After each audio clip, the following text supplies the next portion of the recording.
Lincoln's regular meeting of the City Council. Tonight's meeting will be televised and available on cable channel 18 via Zoom. This evening's invocation will be given by Mark Shepard from Grace Life Church. Once the invocation has concluded, Mayor Andreatta will call the meeting to order. Good evening.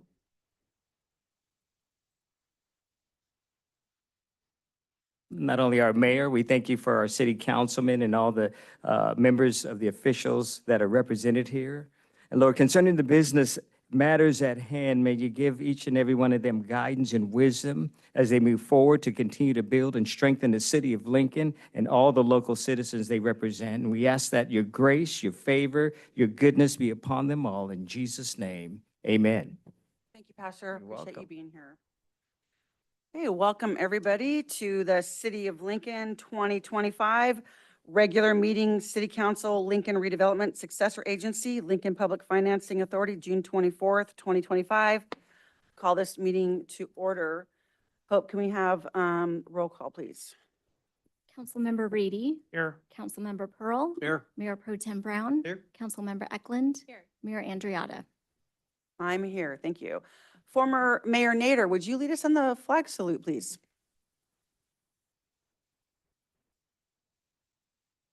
To the flag. States of America. To the republic for which it stands, one nation, under God, indivisible, with liberty and justice for all.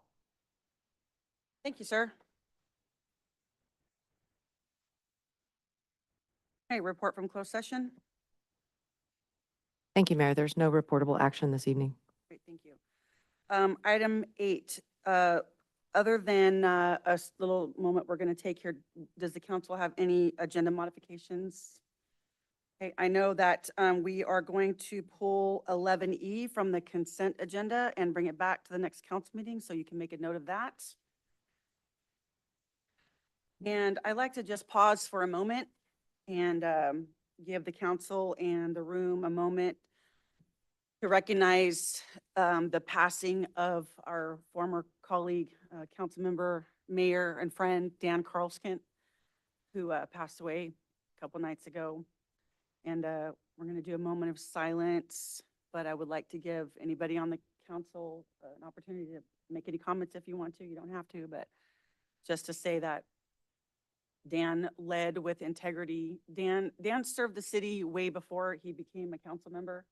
He was involved in many different things on the planning commission. Dan was reliable. Dan was deep into data. You could really count on him to figure things out.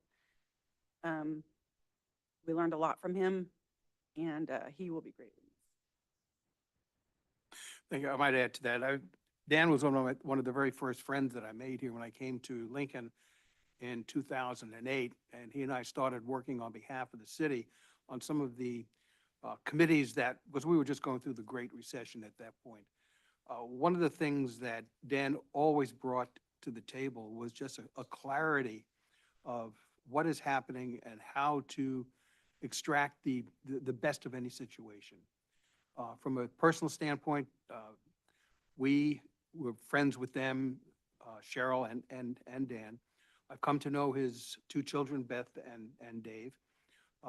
I'd have to say that Dan, it's a life well lived. He brought up two children. He was successful in business. He was more than successful in his retirement here and serving his community. He loved doing it, and he's in a better place for it at this point. Yeah, I'll Go ahead. say a few words. I already missed Dan. He was a very thoughtful, pragmatic, practical man that I really enjoyed learning from, and was one of the first people that I went to and asked their thoughts and advice when I was thinking about running for city council and getting more involved as a planning commissioner. He was very thoughtful and was honest with me and didn't hold back and saying, you know, I think that you have a lot of work to do and I think that I see a lot of potential, but you know, I want to see you grow. And I really appreciated his honest feedback, and he gave me advice and suggestions and I took it. And from there, I felt that our relationship grew. We grew a mutual respect for each other, and I really looked up to him. Uh, he was really funny and had a kind of a dry, witty sense of humor. Dan was hilarious. He was. He really was. And I was sharing, I think, on my social media that he would snort a lot when he laughed, and I love that about him. It always made me laugh harder. And I noticed, was as you said, very careful and paid attention to detail. And I often found that he would ask questions that I wouldn't have thought to ask early on. And I paid close attention to the type of questions and the things that he would look into and look at. We had lunch a couple weeks ago, and he treated me to a gourmet grilled cheese sandwich at his retirement home. And it was a really great memory to leave on. So I'm so grateful and for everything that he did for our community. Mr. Chapman, go right ahead.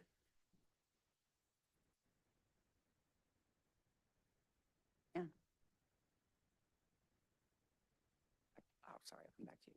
Thank you, Madam Mayor, council members, city staff, and those here. I too had known, I probably wasn't in town 2 weeks, and I ended up running into him in a grocery store of all places.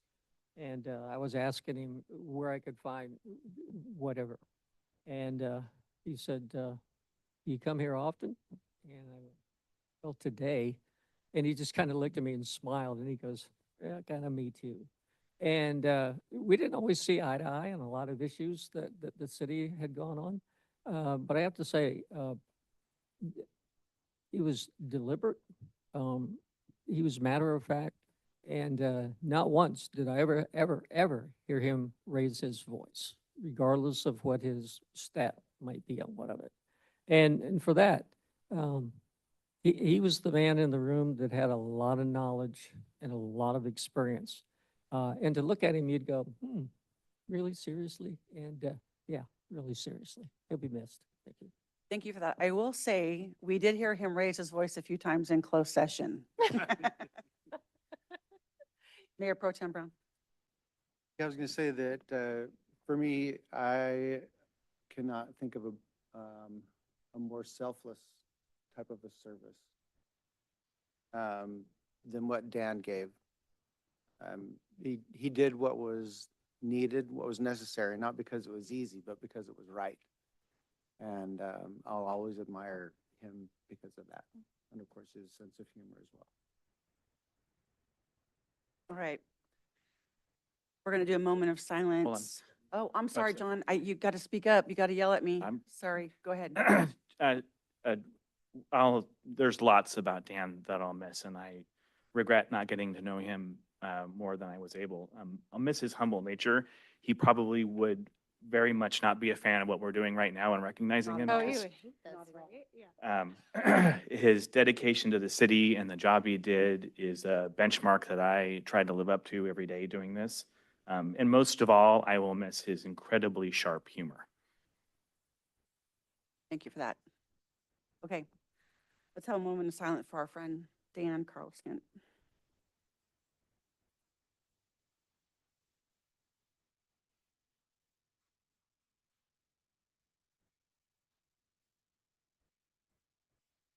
Thank you for that. Okay. Moving on. Item 10, public comment on non-agenda items within the subject matter jurisdiction of the council. All speakers' time will be limited to 3 minutes unless extended by the mayor. All comments or questions should be addressed to the mayor, and in most cases, the city council is prohibited from discussing or taking action on any item not appearing in the posted agenda, but may engage in brief discussion, provide direction to the city staff, or schedule items for future meetings. And before we do this, I need to remember, council and staff, I had a request from a resident last time. Please make sure you're speaking into your microphone so they can hear you. The sound, they had a hard time hearing us last time. So make sure your mic is close. And if you come up for public comment, please make sure it's on and speak into the mic so people at home and the recorded video can hear you. Okay? All right, I have a few cards. We'll start with Stan Nader.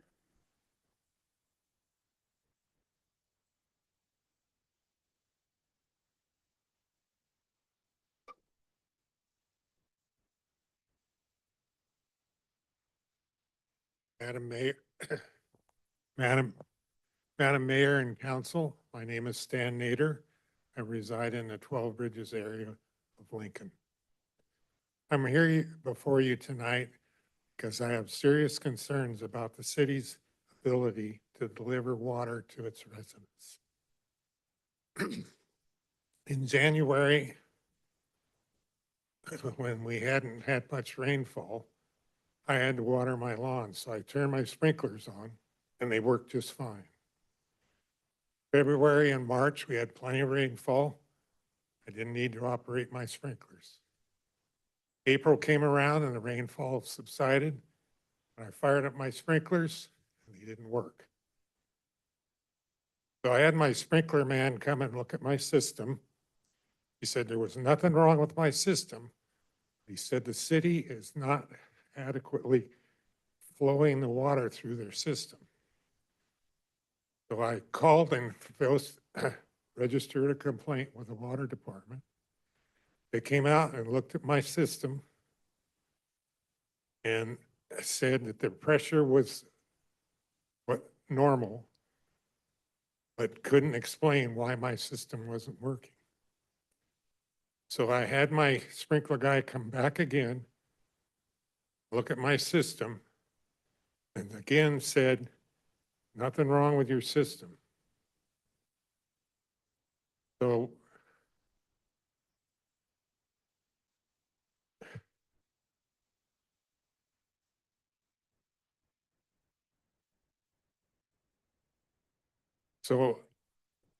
they asked me to replace my water valve, and I did that. And I still was having issues, and even this morning when my sprinklers were to go off, they didn't work. Now they do work sometimes, but not always. So there's something going on with the system. And I remember when I was on the council and the city had not done a major water project, and the city engineer would say he would have a difficult time sleeping at night because when he would go out where the line was coming down to the city, it was vibrating because the city was trying to push too much water through the system. I've talked with the city manager. He said that he would investigate. I don't know that he's had an opportunity to do that, but he said he would get back to me. But I'm not the only one that's having an issue in the 12 Bridges area, because my water sprinkler person said that he's had 7 other people have the same issue that I'm having. I know that you're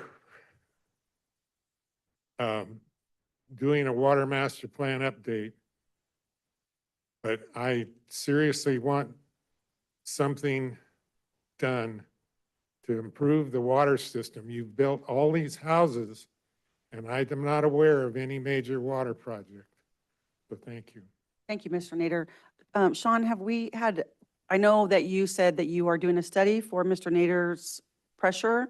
Have we had other complaints from other residents? You know, I asked Public Works, because we do get, like periodically we get pressure complaints, especially during the summer because demand is different. And we do have some other pressure complaints, though the most of the areas that we or Public Works logged were not in the 12 Bridges area. They were north side of town. But you know, as I told Stan the other day when we were speaking, I'm really more just about solutions. So if it's not working, you know, even if it's at one property, not that it doesn't matter that lots of other people may be experiencing the same issue, but if one person is experiencing, that's enough for us. So water is taking a look at why that may be the case. If it's a peak day demand issue, it's a possibility, or it may be that, to his point about expansion, that as the city grows outward, pressure points are created in different areas. And so there are different engineering and public works techniques that they can put into place that will improve pressure in the town. And they've been trying to evaluate where would we install that? How does it look? What does it cost? And where would we put it? And more importantly, it's not just about kind of curing that issue. It's about making sure that we don't overpressurize other areas as a result of that, because too much pressure is bad too. So we're on it. I know it's super important. And in fact, I got the name and number of his sprinkler guy, so I'm interested to know some of the other areas where Okay. having that might help a little bit. Great. Thank you for that. Okay, Stella Greenhouse.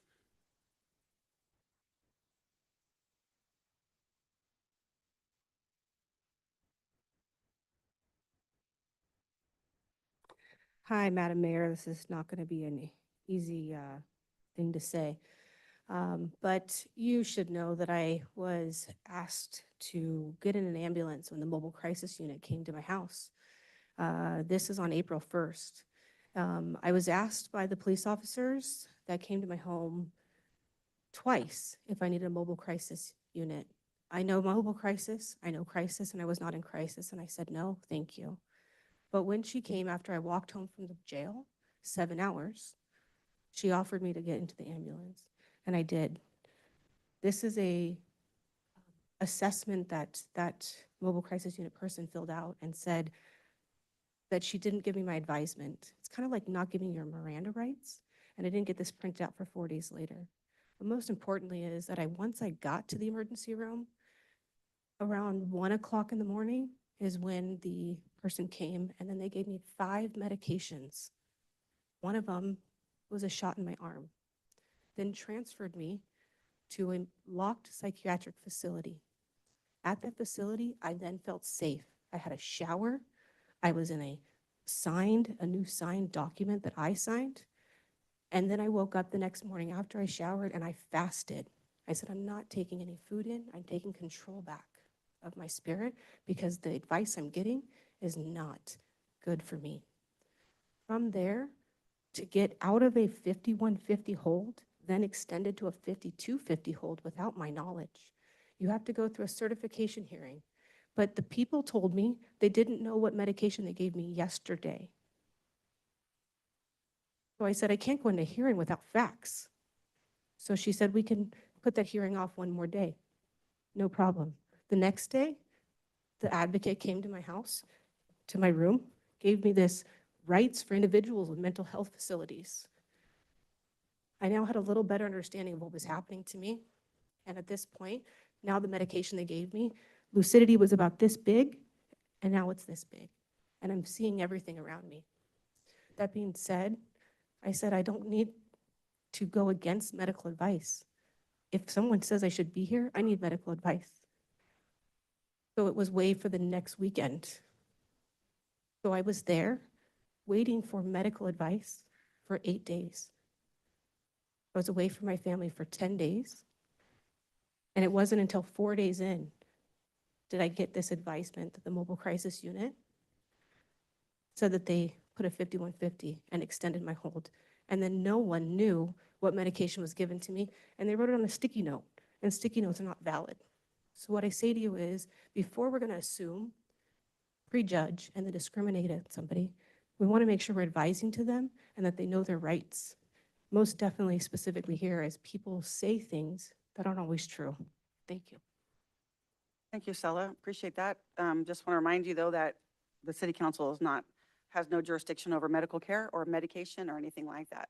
So, but thank you for your comments. Okay, Thomas Darnell.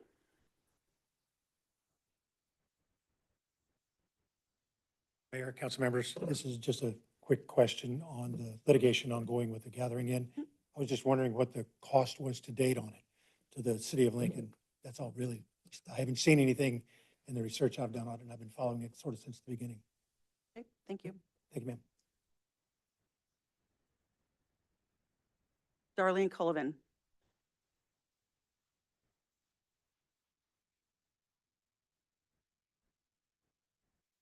Good evening, Mayor and City Council members. My name is Darlene Cullivan, and I'm the Chief Philanthropy, Marketing, and Communications Officer at the Gathering Inn. I come before you tonight not to revisit legal arguments, but to draw your attention to the human cost of the continued litigation. Today, two guests at the Gathering Inn's medical respite program have two things in common. One is that they're Lincoln residents, and the other is that they're facing the end of life. One is in stage 4 pancreatic cancer, and the second is in stage 5 renal failure. Because of the medical respite care, they receive compassion, stability, dignity in their final days. They're not nameless or faceless. They're part of your community. They are your neighbors, and we're caring for them with deep respect. At this moment, there are 28 more individuals referred by Sutter Hospital who are remaining on a waiting list, urgently needing the care that medical respite provides. But the city's ongoing pursuit of the costly litigation is creating barriers to that care. It's delaying the support for people who have nowhere else to go. Despite the court's preliminary findings that the city's claims as pleaded lack legal merit, the Gathering Inn remains committed to moving forward in good faith. We continue to believe in respectful dialogue and are prepared to work collaboratively with the city and the school district to ensure your concerns are addressed. But collaboration cannot take place in a climate of fear and hostility. Threats of violence against our staff must be clearly condemned by this council and the broader Lincoln community, by all who care about the health and safety of its residents. We understand the community concerns are deeply, deeply felt. We know that trust takes time to rebuild, but that rebuilding must begin somewhere. Now is the time to turn the page, put away the litigation that drains public resources, and move toward a collaborative approach that puts people first. These are your residents, your neighbors, and the Gathering Inn stands ready to continue serving them together. We would welcome the opportunity to meet with the council, not to argue, but to understand, to find common ground, to move forward with care. Sometimes the most meaningful change begins not in the loudness of conflict, but in the quiet conversation as we move gently to understanding.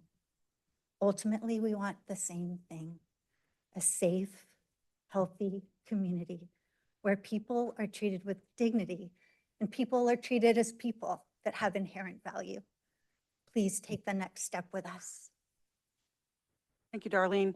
The only comment I'm going to make about that is I'm not aware of any threats of violence against anyone from the city, from residents, from the council. I think that is a propaganda lie. So unless you can produce some kind of real evidence, I don't want to hear that in again, but I appreciate the rest of your comments. Okay, Scott Warren.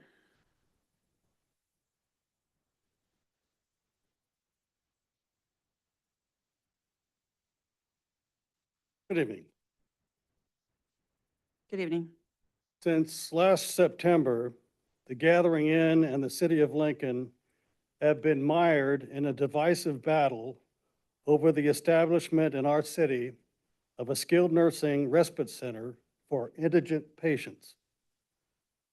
Both sides have accused the other of deceit, secrecy, and conniving. The strident language employed in this conflict has split our community into two antagonistic factions. A few months ago, the city of Lincoln and the Western Placer Unified School District filed suit to halt the project. Last week, the Placer County Superior Court issued a tentative decision stating that the objections raised by the city and the school district were conjectural and based on prejudice against poor people, not the facts. It is now likely that the Gathering Inn will be approved to operate their respite center in our city. It's time to stop launching rhetorical missiles at one another. Rather than continuing this bitter dispute, let us strive to work together to make the Respite Center an asset in which all the residents of Lincoln can take pride. As a follower of Jesus Christ, I want the least of these, as described in Matthew 25, to have their basic needs met and to receive the full measure of dignity to which all people are entitled. As a resident of Lincoln, I agree that the safety of our citizens must be ensured. There is no reason why we can't have both. Let us put aside the harshly worded signs, the vitriolic bombast, and the media-minded performances that have opened a rift in our community. Instead, let us come together and devote as much time, energy, and money to heal that rift as we spent creating it. Thank you. Thank you. Ms. Mollenkoff, did the judge say that the city was prejudiced against poor people? I do not believe that accurately reflects the court ruling. Thank you, appreciate that. And also, let me just remind the public that although the TGI wants to use this building for medical respite, they also intend on using the rest of the beds for a low barrier shelter. One thing that they're not telling the public, they keep talking about licensed medical and it's not going to be licensed. So if we're going to talk about facts, let's talk about all of the facts. And that's all we're going to say about that. Is there anybody else in the room who has public comment not on the agenda? Mr. Chapman.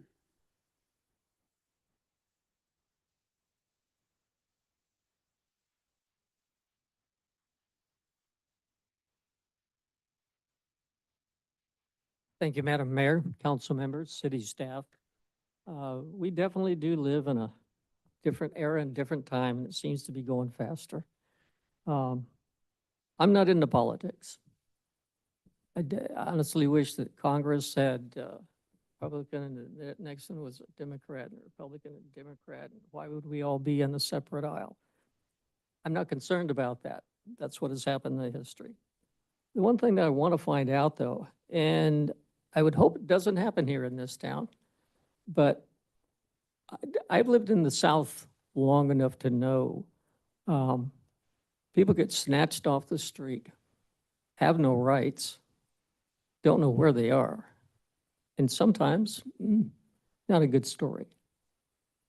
60, 70 years ago, this nation was going through the same stuff.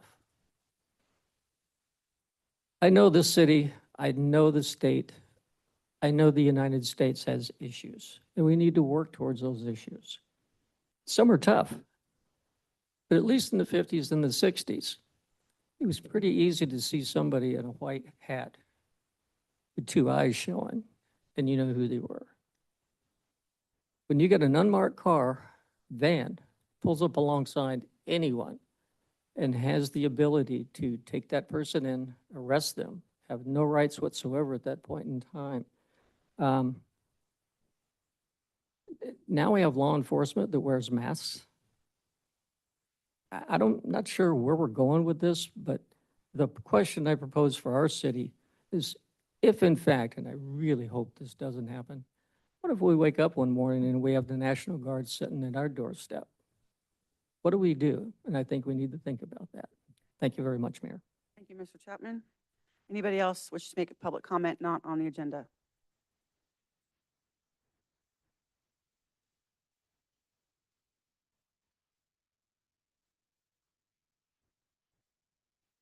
Hi.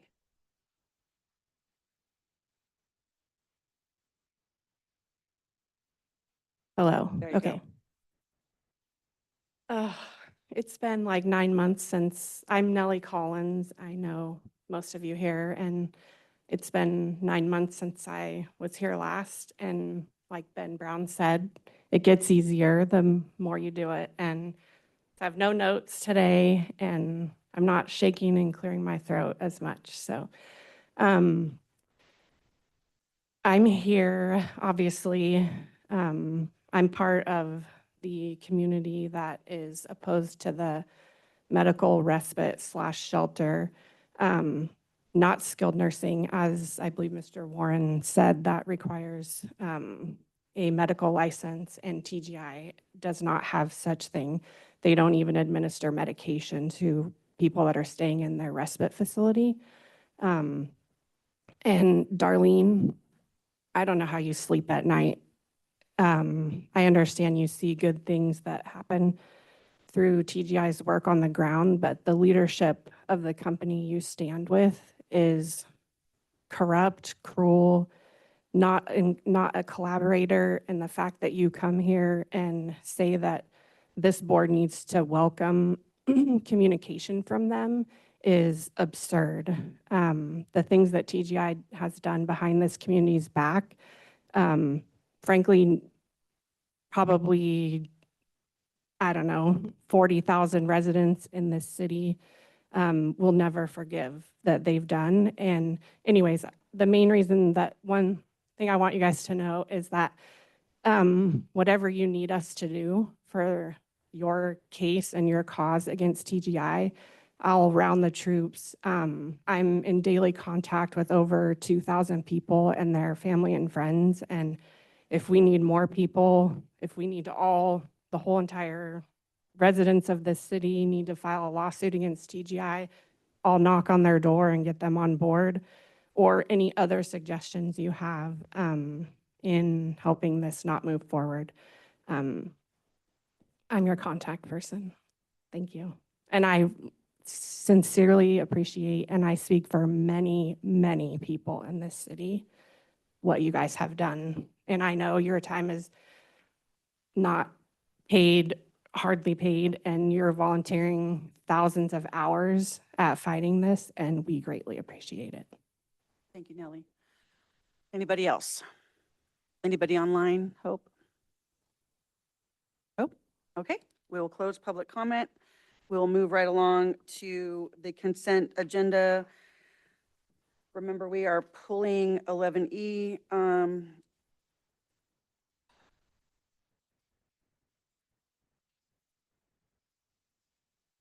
Stella, you had a question about 11F. Could you state your question really quickly? Did you have a question about, we're not going to pull it, but you can ask your question.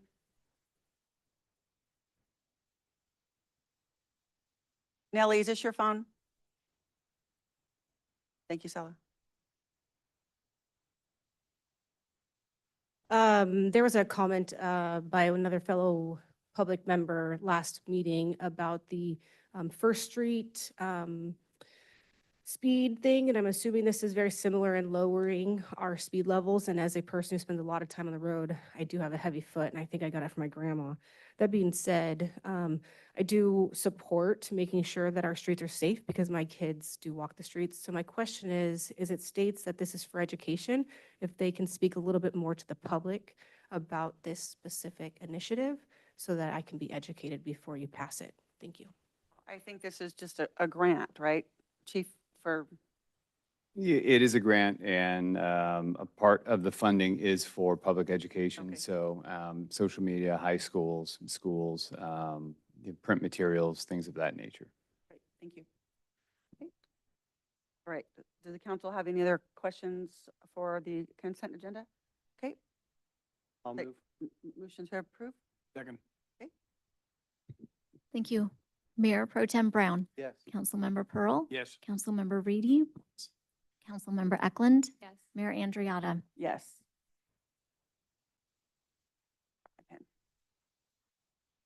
Okay, item 12, public hearings.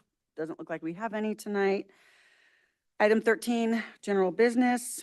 13A, adopt resolution 1, stating the intention to establish community facilities district, and 2, stating the intention to incur bond debt in connection with community facilities district, City of Lincoln, CFD number 2025-1, Joyner Ranch East. Anita, is this yours? Yes, thank you, Madam Mayor. And I wanted to just briefly hand this off first to our bond counsel, Brian Forbath.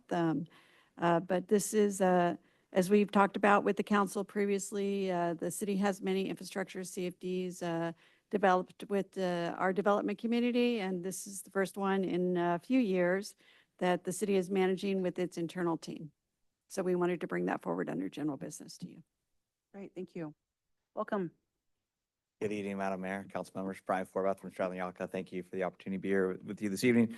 So as Ms. Racker stated, this is the first step in the formation of a CFD for Joyner Ranch East, which will consist of approximately 198 units.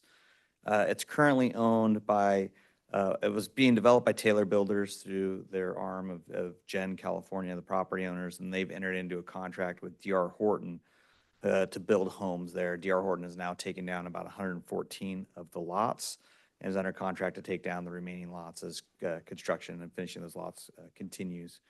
The tax rates within the CFD are proposed to range from $3,464 per unit to $4,016 per unit. And the size, it's based on the size of those homes. The sizes of the homes range from about 1,550 square feet to 2,300 square feet. Those taxes do escalate each year annually by 2%. And the actions before you tonight are one, to approve a resolution of intention to form the CFD and to levy the special tax, and two, to adopt a resolution of intention to incur bonded indebtedness in an amount not to exceed $23.5 million for this project. Both of these resolutions, if approved tonight, would call a public hearing to be held on August 13th. And at that point, if the council decided to move forward with forming the CFD, an election would be held at which, upon confirmation that there's no registered voters, the landowners would be the eligible voters within the CFD to vote on whether or not to approve the special taxes and the issuance of the bonds by a 2/3 vote. And with that, I'm more than happy to answer any questions any of the council members may have about the project or the taxes or the resolutions before you this evening. Oh, I would just add one other thing. The developer has deposited $70,000 with the council, with the city, to pay for the cost of the formation of it. And if and when bonds are ever issued or approved by the council, the developer would get reimbursed that $70,000. Great, thank you. Any questions? Yes. So CFDs are my new favorite thing. So, yeah, can you talk a little bit about some of the structure that's proposed? I understand this isn't the final agreement for the structure, but a little bit about the structure. You mentioned that there is a 2% escalator that's for the entire time. Can you talk a little bit about what, if any, pay-go is built into the initial thoughts of this? Yeah, so the action before you tonight doesn't address whether there's pay-go special taxes or not. The action before you tonight tentatively approves the rate and method of apportionment with sets a rate that the taxes are levied at. The taxes are levied each year to fund what we call a special tax requirement, which is one, what's needed to pay administration of the CFD, two, what's required to pay debt service on bonds or replenish reserves if there's delinquencies, et cetera. And then there's also a component of the special tax requirement that allows it to pay directly for the cost of the acquisition of improvements constructed by the developer. Now, when we come back to you all, probably at the time of the public hearing in August 13th, there will be what we call an acquisition agreement, and that's an agreement between the city and the developer. And that agreement would set forth whether or not the city agrees to levy pay-go taxes to reimburse the developer for costs of infrastructure that aren't otherwise reimbursed by the bonds. And so that'll be back before you in the August 13th meeting. But tonight's decision just sort of moves this forward, but I hope that answers your question. Yeah. There are citizens that don't understand what pay-go taxes are. Can you give us a quick rundown of that? Yeah, so the taxes are levied on the 198 units in a fixed amount each year, and that amount escalates by a 2% each year. Bonds are ultimately issued to reimburse the developer for the cost of infrastructure the city acquires. And the bonds are sized based off the revenue stream of those 198 units the special taxes create. And so the bonds are sized that the special taxes are always 110% of what is the debt service on the bonds and then the administrative expenses. So there's this 10% cushion each year that could be levied to reimburse the developer for added infrastructure, and that's the pay-go. Or the city could decide we're just going to levy what's required to pay debt service on the bonds and the administrative expenses. Yeah, thanks. I had never heard that term pay-go until a couple years ago. And I know that there's community members that if they're watching or come back and watch us again, they'll be like, what the heck is pay-go? So thank you. No, good question. Anybody else? Yeah, okay. Any comments or questions from the public? Anybody online? Okay, thank you for that presentation. Yeah, I'm totally good with moving forward. I think, I don't know what the right structure is for us to have a conversation about those mechanics in advance of that, if it makes sense to do that in advance of when this comes back in August, just for, there's no surprises when we get there, but I know we had the initial reading of the policy, and I don't know, I think there's a timing thing where we kind of want to do this and then do that, I'm not sure, but I would like to have an opportunity to kind of talk about the mechanics of that, not on the precipice of up or down, if that was possible. Yeah, I don't, I don't see any reason actually kind of ripe for that discussion since we're doing it. So maybe what we can do is, Brian, you said August? Yeah, August 13th would be the, when we're the public hearing that's being called for tonight. Yeah, so we have a couple meetings in July. Maybe we just schedule one of those to kind of dive into those details where it's not necessarily project specific, but policy specific. That work? okay, if there's no other questions or comments, I'll move to adopt. okay, roll call, please. Councilmember Reedy, Yes. Councilmember Pearl, Mayor Pro Tem Brown, Yes. Councilmember Eklund, Yes. Mayor Andriata. Yes, thank you very much, Thank you. appreciate it. Okay, item 13B, adopt resolution approving the plans and technical specifications and authorizing staff to proceed with the bidding process for construction of the Community Center Park Phase 1 capital improvement project. This is my favorite project right now. Before I let you start, can I just point out something really quickly? In the staff report on the whereas page, 1, 2, 3, the fourth whereas, I don't know if this is a typo or if it's something I'm missing. So you're talking about the community park, but the fourth whereas mentions Bella Breeze Park Phase 1. Yeah, typo. Okay, that's what I thought. So we can just fix Yes. that. Yeah, Yes. great, thank you. Okay. Sorry about that. No, that's okay. That's okay. I was just reading through it and I was like, oh, I'm confused now, but thank you. It's good to have you. Good afternoon, evening, Mayor, council members.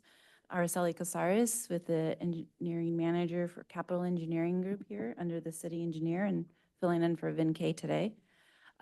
Before you, we have the Community Center Park Phase 1 PS&E approval and approval for moving forward with bidding the project. So get started here.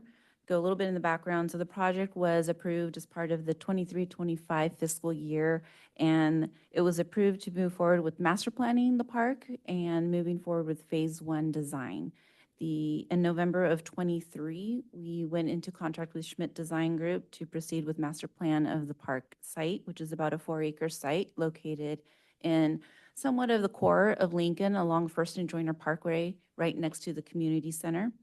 And tonight, as I already stated, we're looking to approve the PS&E plan spec and estimate, and then also get authorization to move forward with bidding the project, Phase 1 only of the project.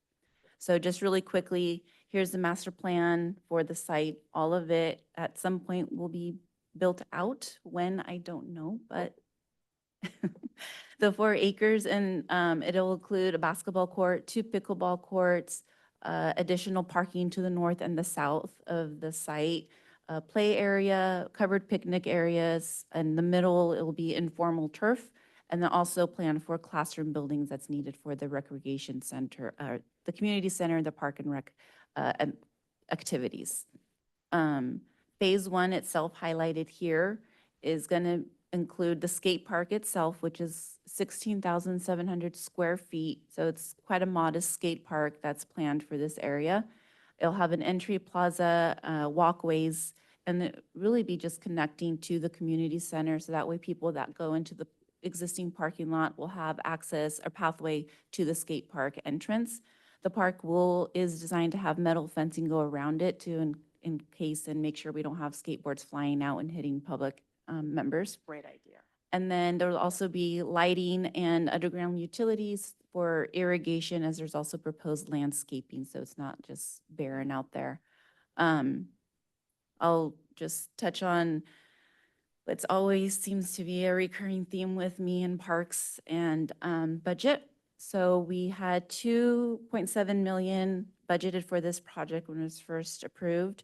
We've encumbered about 500,000 through design fees, and the estimated construction cost has come in as with this 100% set, we're about 2.4 million. And then including our 10% contingency, our anticipated PCCP mitigation fee, and then our estimated construction inspection. We use 15%. We've been getting cost in a little bit lower than that, but just use a standard 15% to give us ballpark where we're landing. We're looking at 3.2 total construction cost. We don't know exactly where we're gonna land until we put this out to bid. So just to caveat that, we're looking about $1 million augmentation potentially. I did have an asterisk there. We are working with the PCCP, looking at different mitigation fees or avenues as to how we can go about covering that. So we're in talks with them currently. Yeah, we're not going to pay that, right?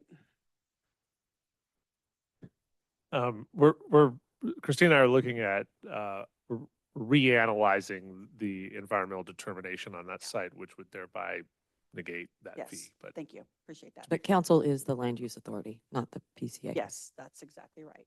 Thank you. Araceli, continue. And then schedule, we always get asked about schedule. So here we are today requesting approval and authorization to bid. Assuming that it's approved today, we would go out to bid next week, get this published out there on the street, have a month for a bid period, and then open bids in August, maybe mid-August or so, and then come back late August or first meeting in September to award or look at what the bids came at, and then looking at how we are cost-wise and potentially award the construction contract or get further direction at that point in time. So. I know we're also expecting, we haven't got an answer back yet, but we have a couple $100,000 in park and lieu fees that the county is going to send our way. That is ours. And so we're working on that. So that will go towards that amount as well. Yeah. Questions, comments? I had a comment. How much money are we anticipating from the county, or are we waiting on? Is it 200 or 300? I don't know the exact figure. It was, they collect continuously as building permits come, but about a year and change ago, I believe, quote me on this, but I believe the number was closer to $300,000. Okay. So maybe more now. And what is this?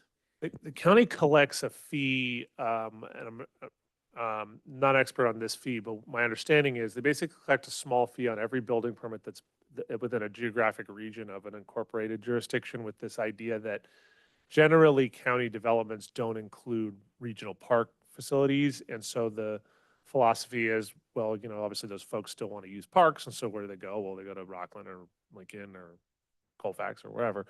And the county will sometimes contribute those dollars to cities to improve or expand parks, sort of to cover their constituents' use of them. Welcome.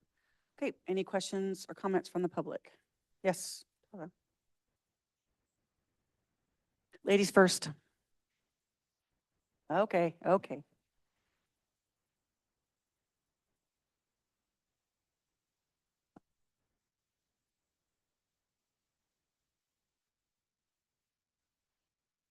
Again, Byron Chapman, 12 Bridges area. Madam Mayor, council members, city staff. One of the many things that I brag about when people ask me when I live in Lincoln, one of the first things come out of my mouth is, if you need to go to a park, come to our town. You're going to find parks. Understanding that and knowing that, lots of people on the council certainly probably are aware of this. Getting the parks and having them paid for, as was just discussed, is incredibly important, because certainly we don't want the city to have to throw money into that. But as in the past, unless something has changed, what happens is once it's ready to go and people are enjoying the park, what's the figures on what it takes every year in which to maintain that park? Because those are ongoing, that's not paid by the developer. Thank you. Great question. Interesting question. So I will give a nuanced answer for a change. The answer to a standard park, and by that I would mean, well, take McBean, any park that has sod and play area and, tot lot, a very standardized park. Generally, for maintenance, the answer to that question is $40,000 per acre per year, is the math. And that includes everything from soup to nuts, replacement of stuff over time, mowing, edging, trash, water, fixing, there's vandalism always, all of those things. In this particular instance, I actually think the calculus is a little bit different, because I'm not aware of any parks that we own off the top of my head that are mostly concrete. And therefore we are not going to be watering it or mowing it. But, there is some landscaping in and around the project and some other things, so there will be some cost. We those costs into our citywide park CFD, which covers maintenance for all new parks moving forward. And so some much smaller proportionate share of that will go into that calculus as new development comes in, and they will fund the ongoing maintenance of it. But as far as like really expensive parks to maintain, like McBean, for example, this is a fractional amount because not only is it much smaller, but it's, really sturdy, permanent concrete for the most part. So, there probably will be some replacement things that we'll have to do in the future when concrete cracks or things like that, but that will be many years into the future, probably. Darla.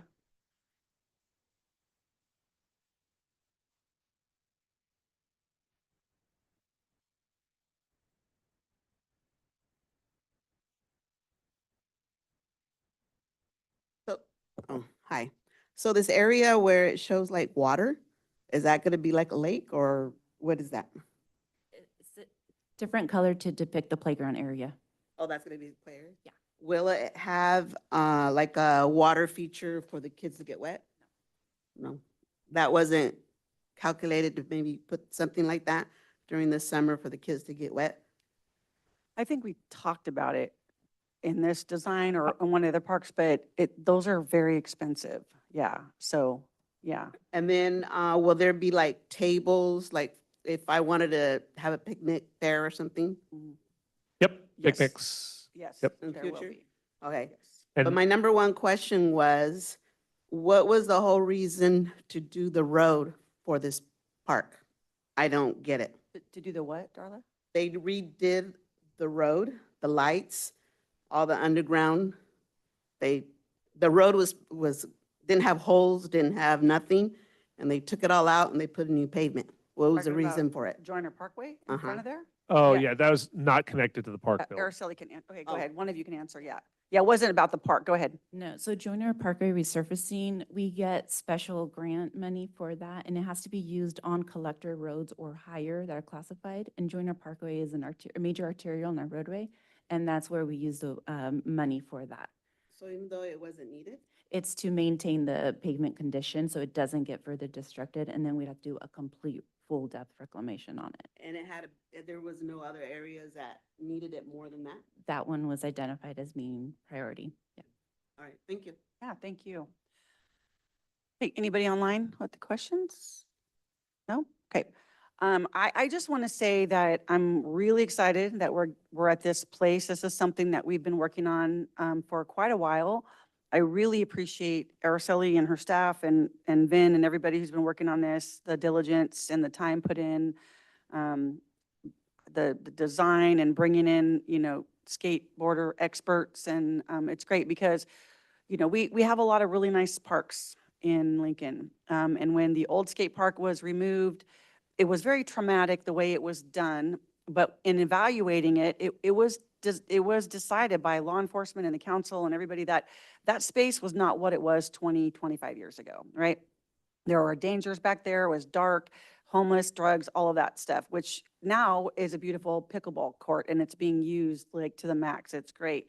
And so my commitment and the council before and this one too, but my commitment was we were sad that that got removed, but the equipment was old. It was falling apart. It was unsafe. The location wasn't good anymore. We built the interim at Jimenez, so they had someplace to go, even though it wasn't ideal.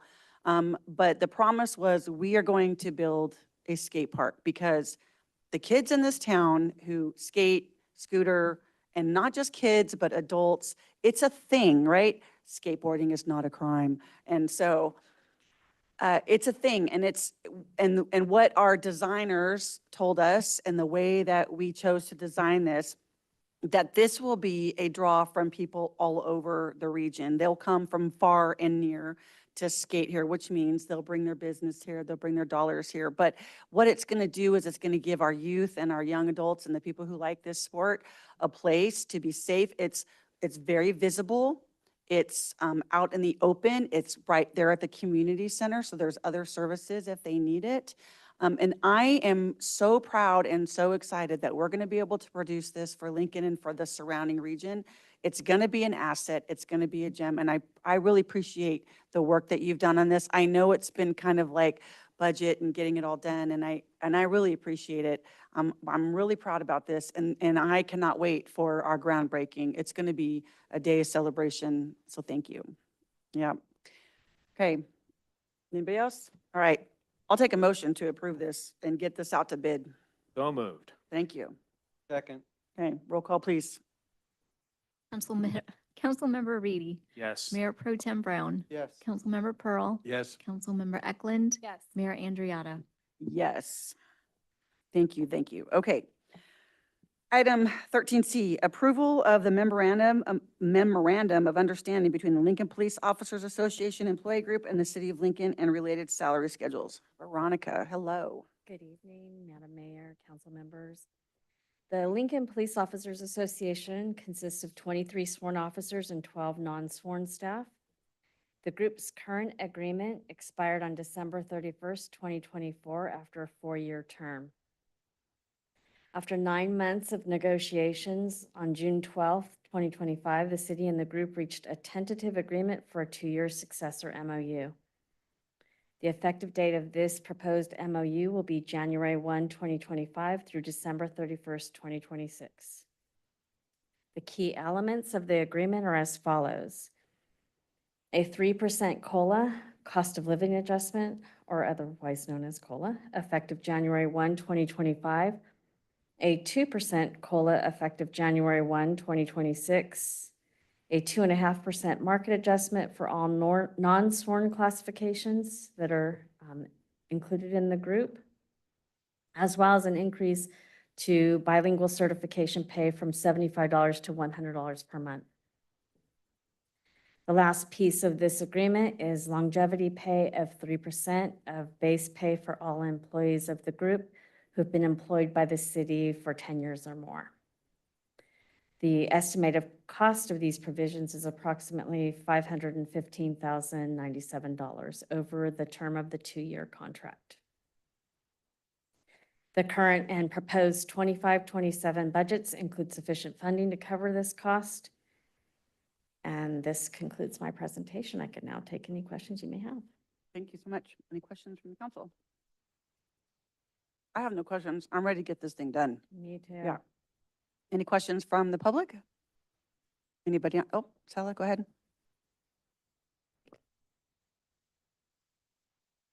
Hey, Veronica, that COLA, is that something just for this memorandum of understanding, or is that written in that every renewal, it will have a COLA of 3%? Can you answer that?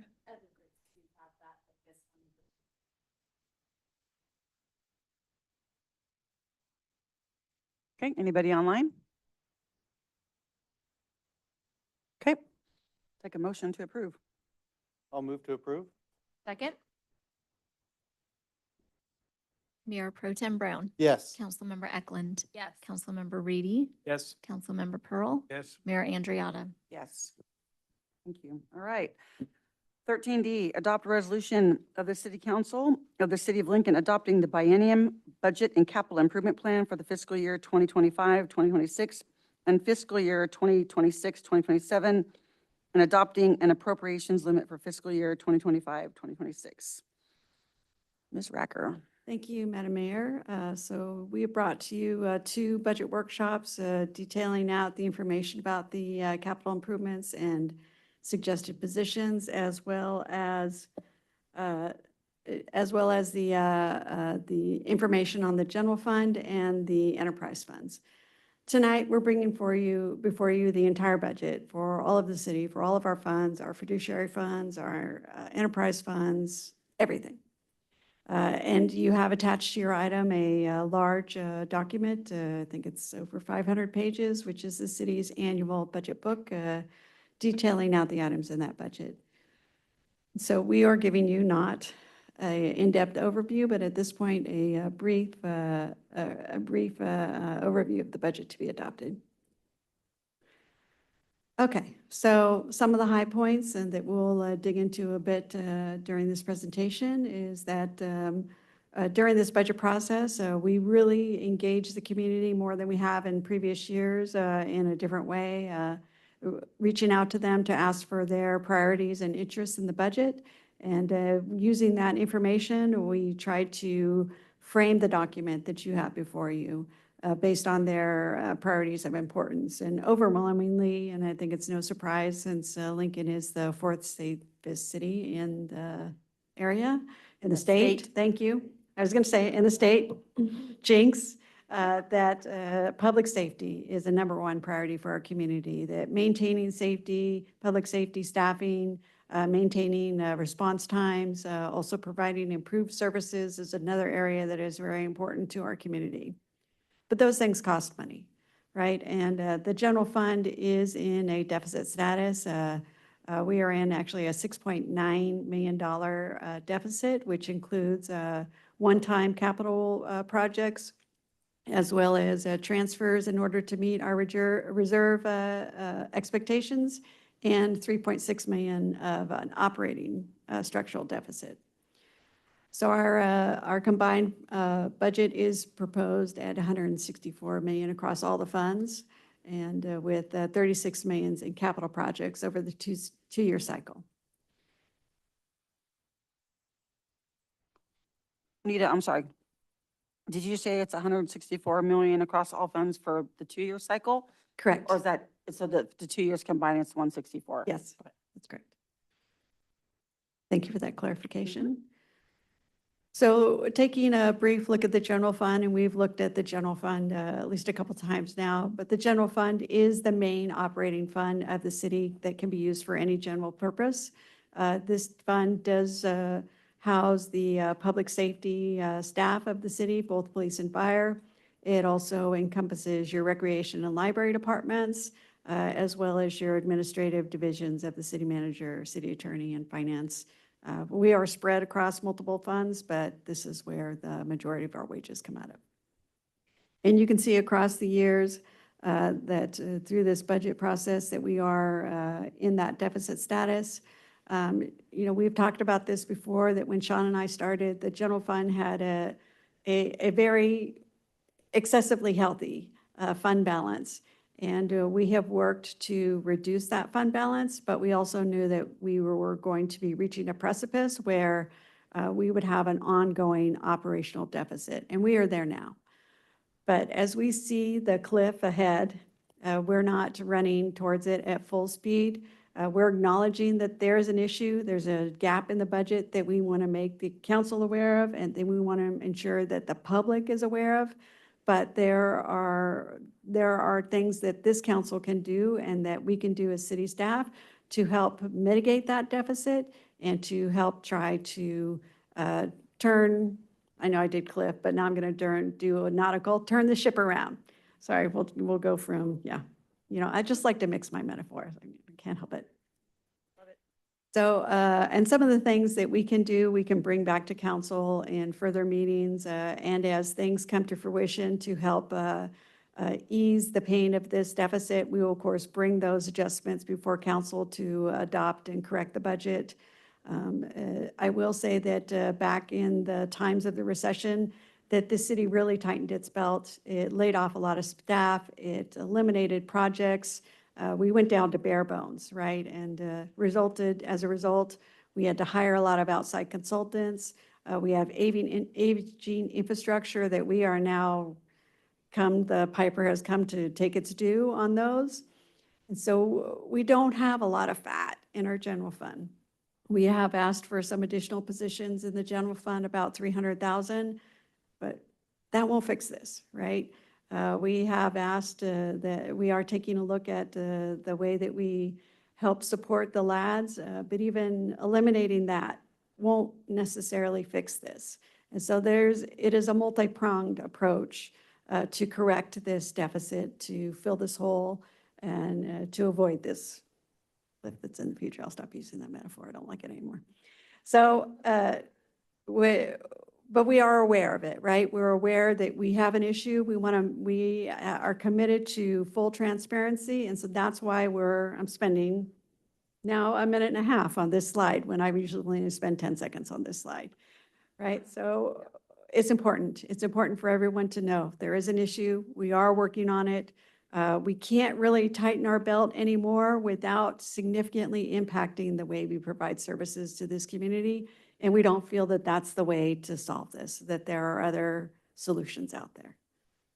Done talking about this slide. Okay, just briefly on the funding sources available in the general fund to remind everyone that the city is, our major source is property taxes. That's great and that's not great.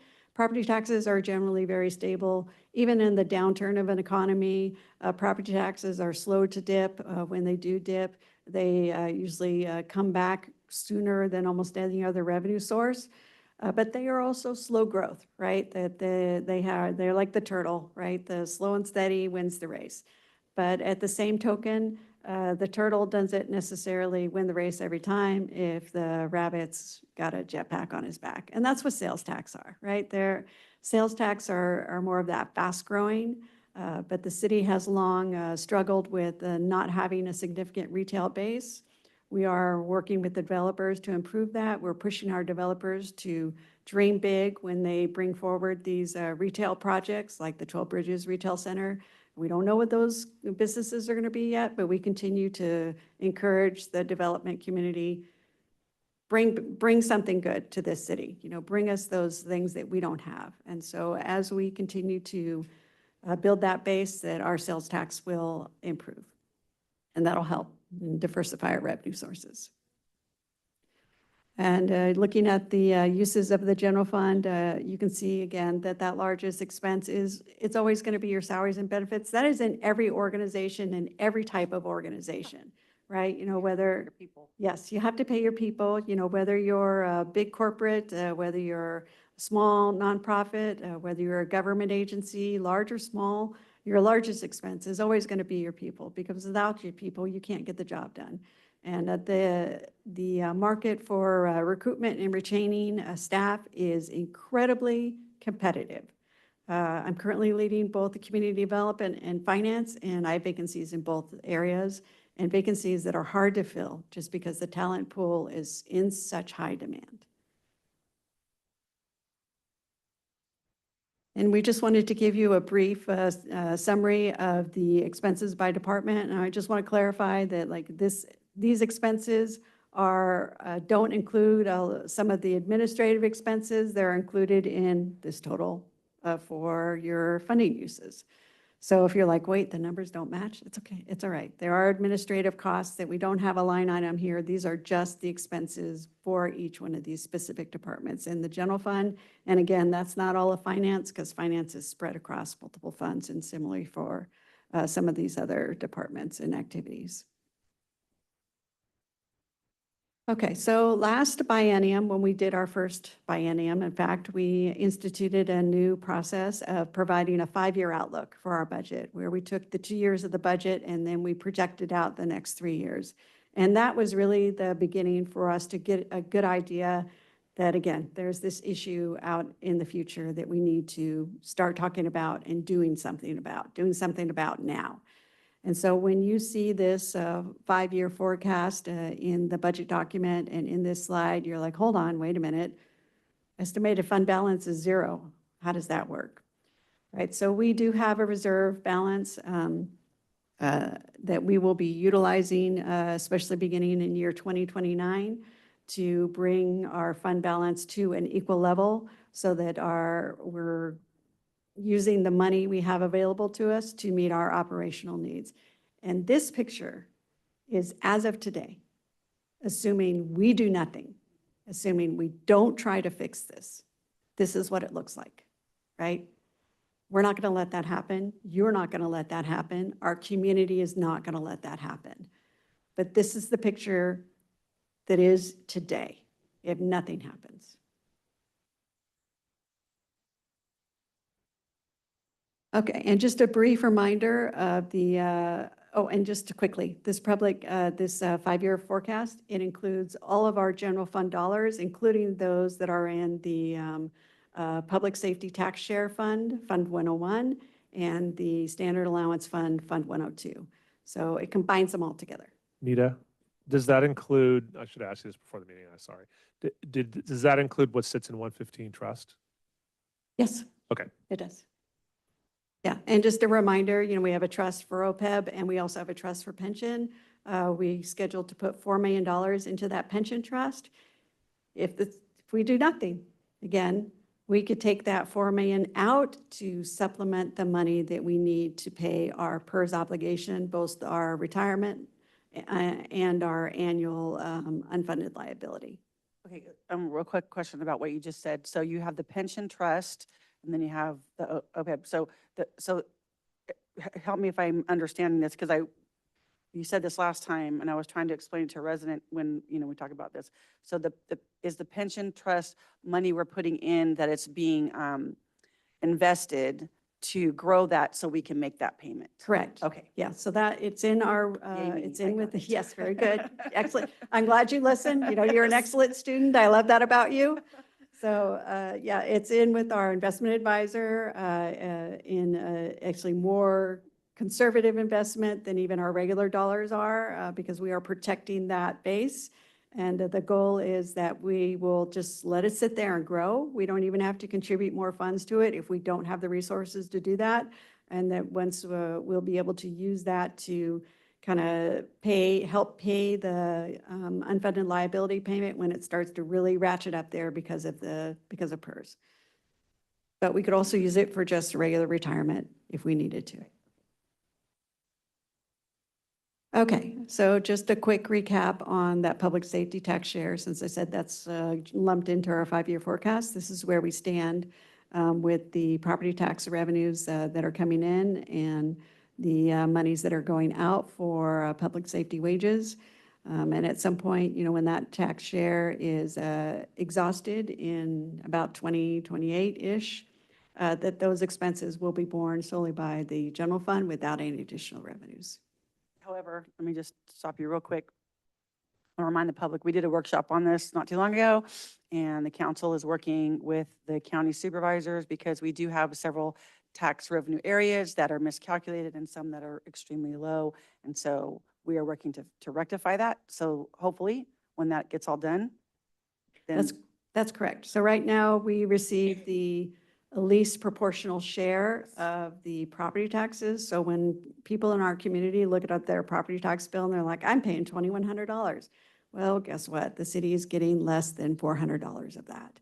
And so we are going to be talking to the county about that. Not just the inequity of it, but really it's the cost of providing service. So those dollars are going to the county to provide services for our residents in the form of HHSA, you know, regardless of whether you use it or not, you know, in the form of probation, in the form of those general city administration, et cetera. But we were going to be talking to the county about that in detail. Whatever we get the county to agree to is not included in here because we Right. don't know what they're going to We agree don't know what to. it's going to be, right. So what you said a minute ago is what I want to reiterate. It's a multi-pronged solution, right? Right. So that won't solve everything, but it will go a long way to help fill that gap. And then moving forward, we'll get what we actually should be getting. And then we can do other things too, but that's going to go a long way to fix this problem once we get it completed. Yes. Yeah, okay, go ahead. Okay, and then just a brief recap of our enterprise funds that they are doing well. They are exactly where we want them to be in order to cover the cost of service, in order to begin the process of replacing the old water pipes and sewer pipes and the aging infrastructure lift stations that we have throughout the city that we have not been able to accomplish because we have not simply had the dollars to do it. And same thing for the wastewater fund and solid waste. And just quickly on the enterprise fund, I just wanted to point out that the airport is another enterprise fund that we are actively working on. We have a great project that is currently in the early stages of construction for additional hangars out at the airport. Those revenues are not included in here because construction, even though if Ed Sue were here, he'd run up and push me aside and say, I'm going to be finished by X date. And we support Ed, and we are doing everything we can to get Ed's and get those hangars constructed so they can start to be rented out. And as we get closer to that date of final construction and where he can actually bring in revenues to the city, we can adjust this. You know, we bring you budget adjustments all the time.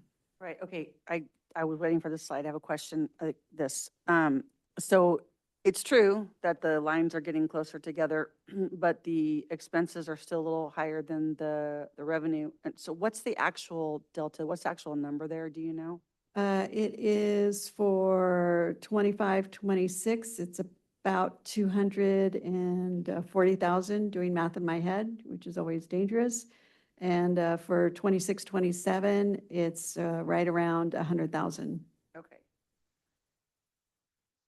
And I would also point out that we're including in the budget, we are paying for the sins of the past, where we had that retained earnings deficit, and we're paying, I think, $140,000 a year. That's correct. For stuff that goes back to Right. the year 2000 or before. The city made the commitment that we will do right. And so we created that transfer in the funds, and so we're paying off at $140,000. But that's not an operational expense.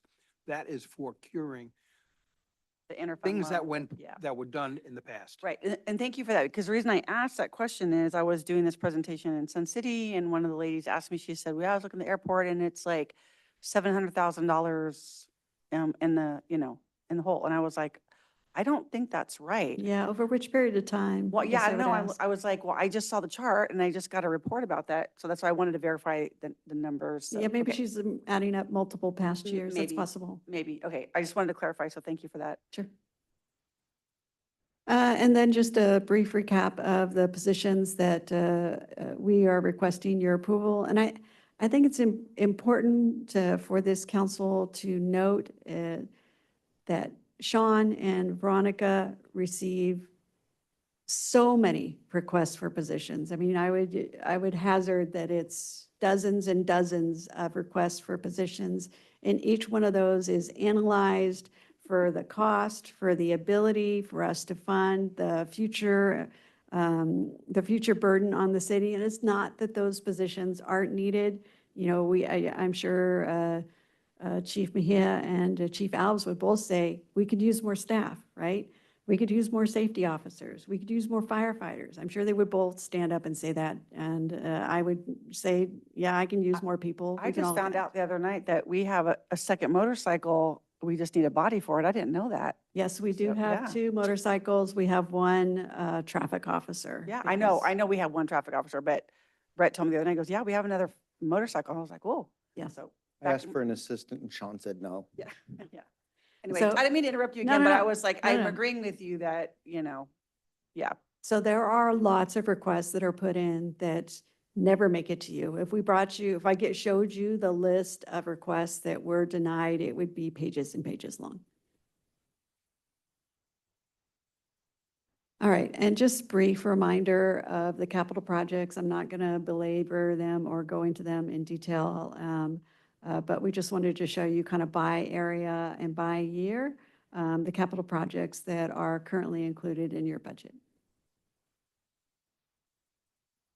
And with that, I'm happy to answer any questions that you may have.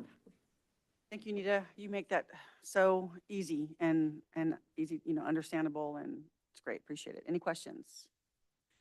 Well, I wouldn't say a question, but just a couple of observations.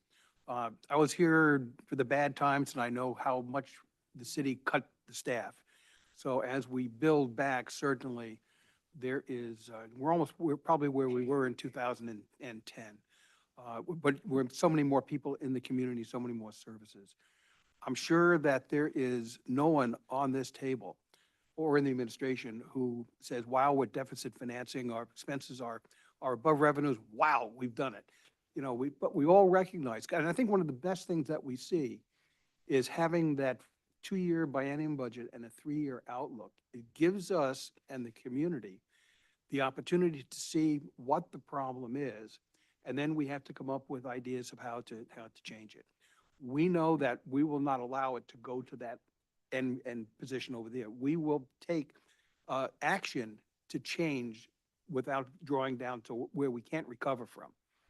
And so the key is that I feel that while I'm not in favor of, you know, where we are at this point, I think the opportunities that we have are going to allow us to come out on the okay on this, but not if we take our eye off the ball, which is in 3 years from now, we're going to have a serious problem over here.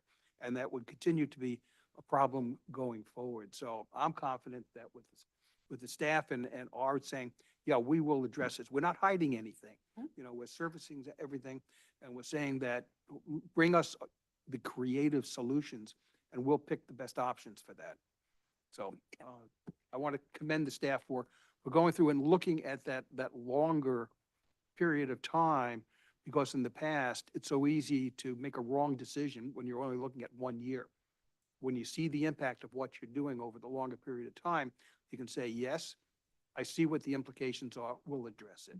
Yeah, that's definitely the benefit of that biennium budget and providing that 3-year projection. Again, snapshot of where we are at this moment. Right. It paints a scary picture, but it's a picture that helps us get to where we need to go. But I think it's also almost like a worst case scenario, assuming nothing comes out of the woodwork. But I mean, Correct. basically, yeah, we know that there are options and opportunities.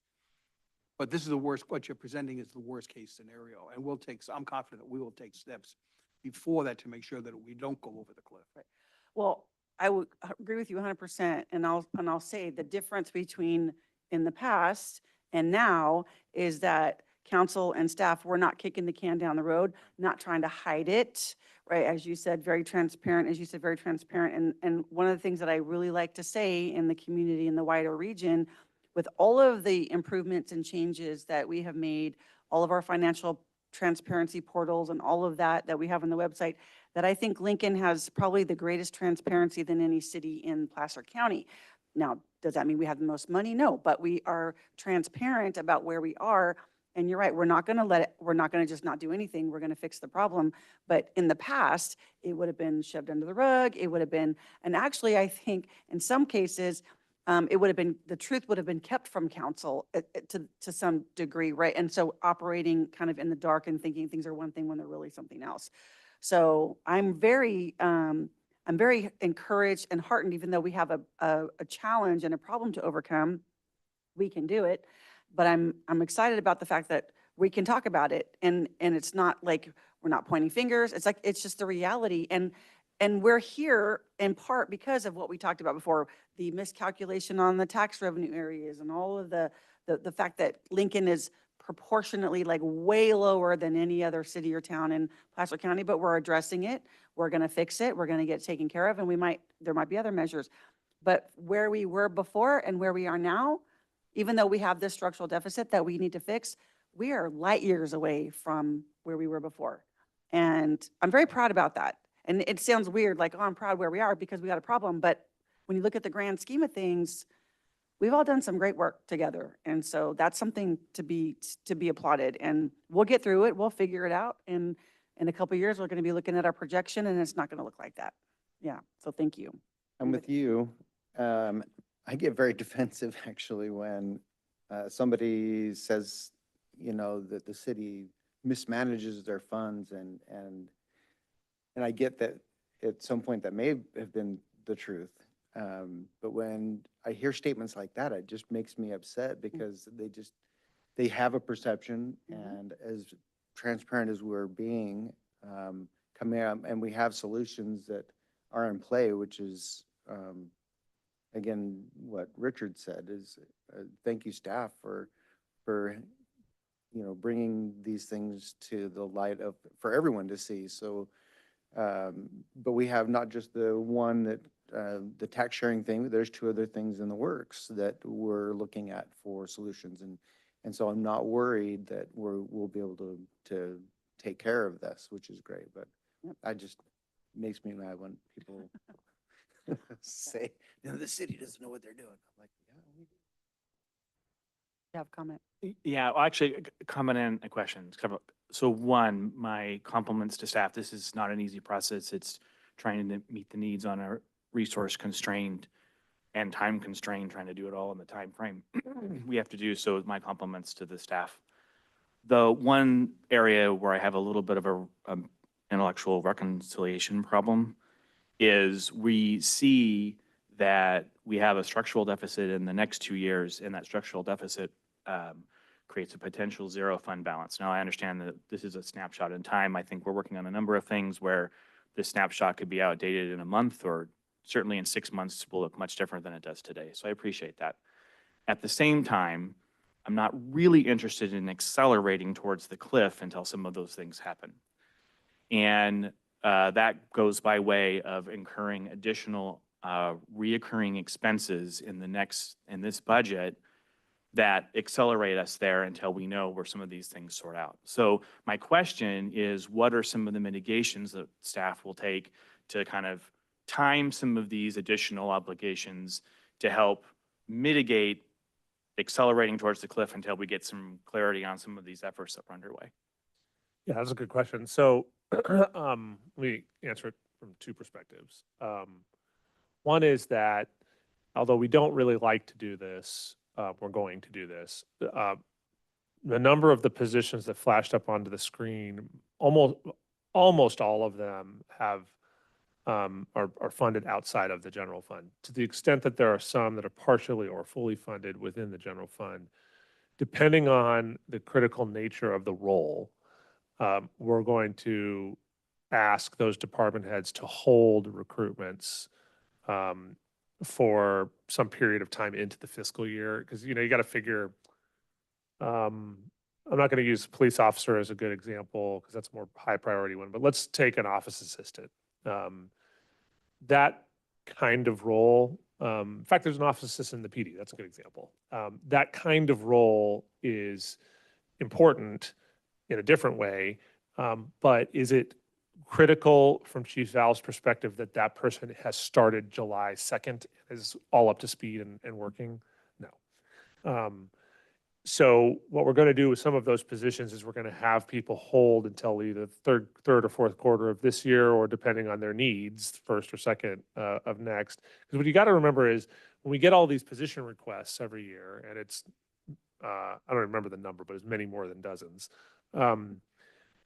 What we're doing when we evaluate them is every single one of them has a reasonable justification. Every single one. Nobody's asking for, I can say 99.99% surety that nobody asked for anything that they couldn't justify absolutely that they need at this moment.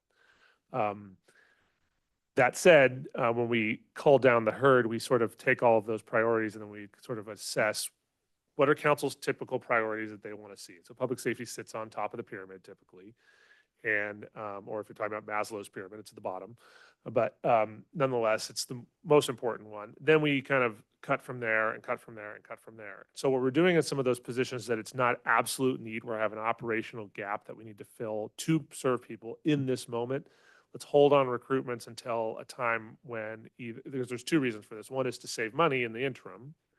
And two is that human resources has, aside from Veronica, 3 staff people. And so they're running recruitments for positions that are already approved in the budget and have been for years, that are vacated or they're temporary positions literally all the time, 24/7. And so it's not only a money saving component, it's also a resources of how can HR get to the things that are most important first and then work their way down. So that's part one. Part two is that although we request, in a 2-year budget, the advantage of it is that you get to do a lot of planning for a 2-year period and get a broader view of what you're doing. The downside to it is, yes, we have mid-year updates and we can make changes a couple times during the process, but we don't typically want to bring you a wholesale huge budgetary change every quarter. We like to try to get it as good as we can get it in the very beginning. So what you'll likely see is some of those one-time expenditures that affect our deficit. It may be that engineering gets to the highest priority. You know, we have a list of 20 CIPs. We may get to 14 of them. And as we're getting further into the year, I'm constantly speaking with Araceli or Vin about, hey, where are we at with Project A or Project B? And I can just tell you, there's in that CIP list that they submitted, whether it be for Matt's department or for Araceli's, there's a lot of heavy lifts in there that will undoubtedly take up a lot of our resources. So to the extent, the reality is that we just simply won't get to a portion of those CIPs. And therefore, when you see quarterly updates, you will probably see cuts to some of those projects that get pushed into future fiscal years, which then of course changes our current balance. The other part that is not represented in that, which she kind of addressed, which, because we're just talking about the expenditure side, right?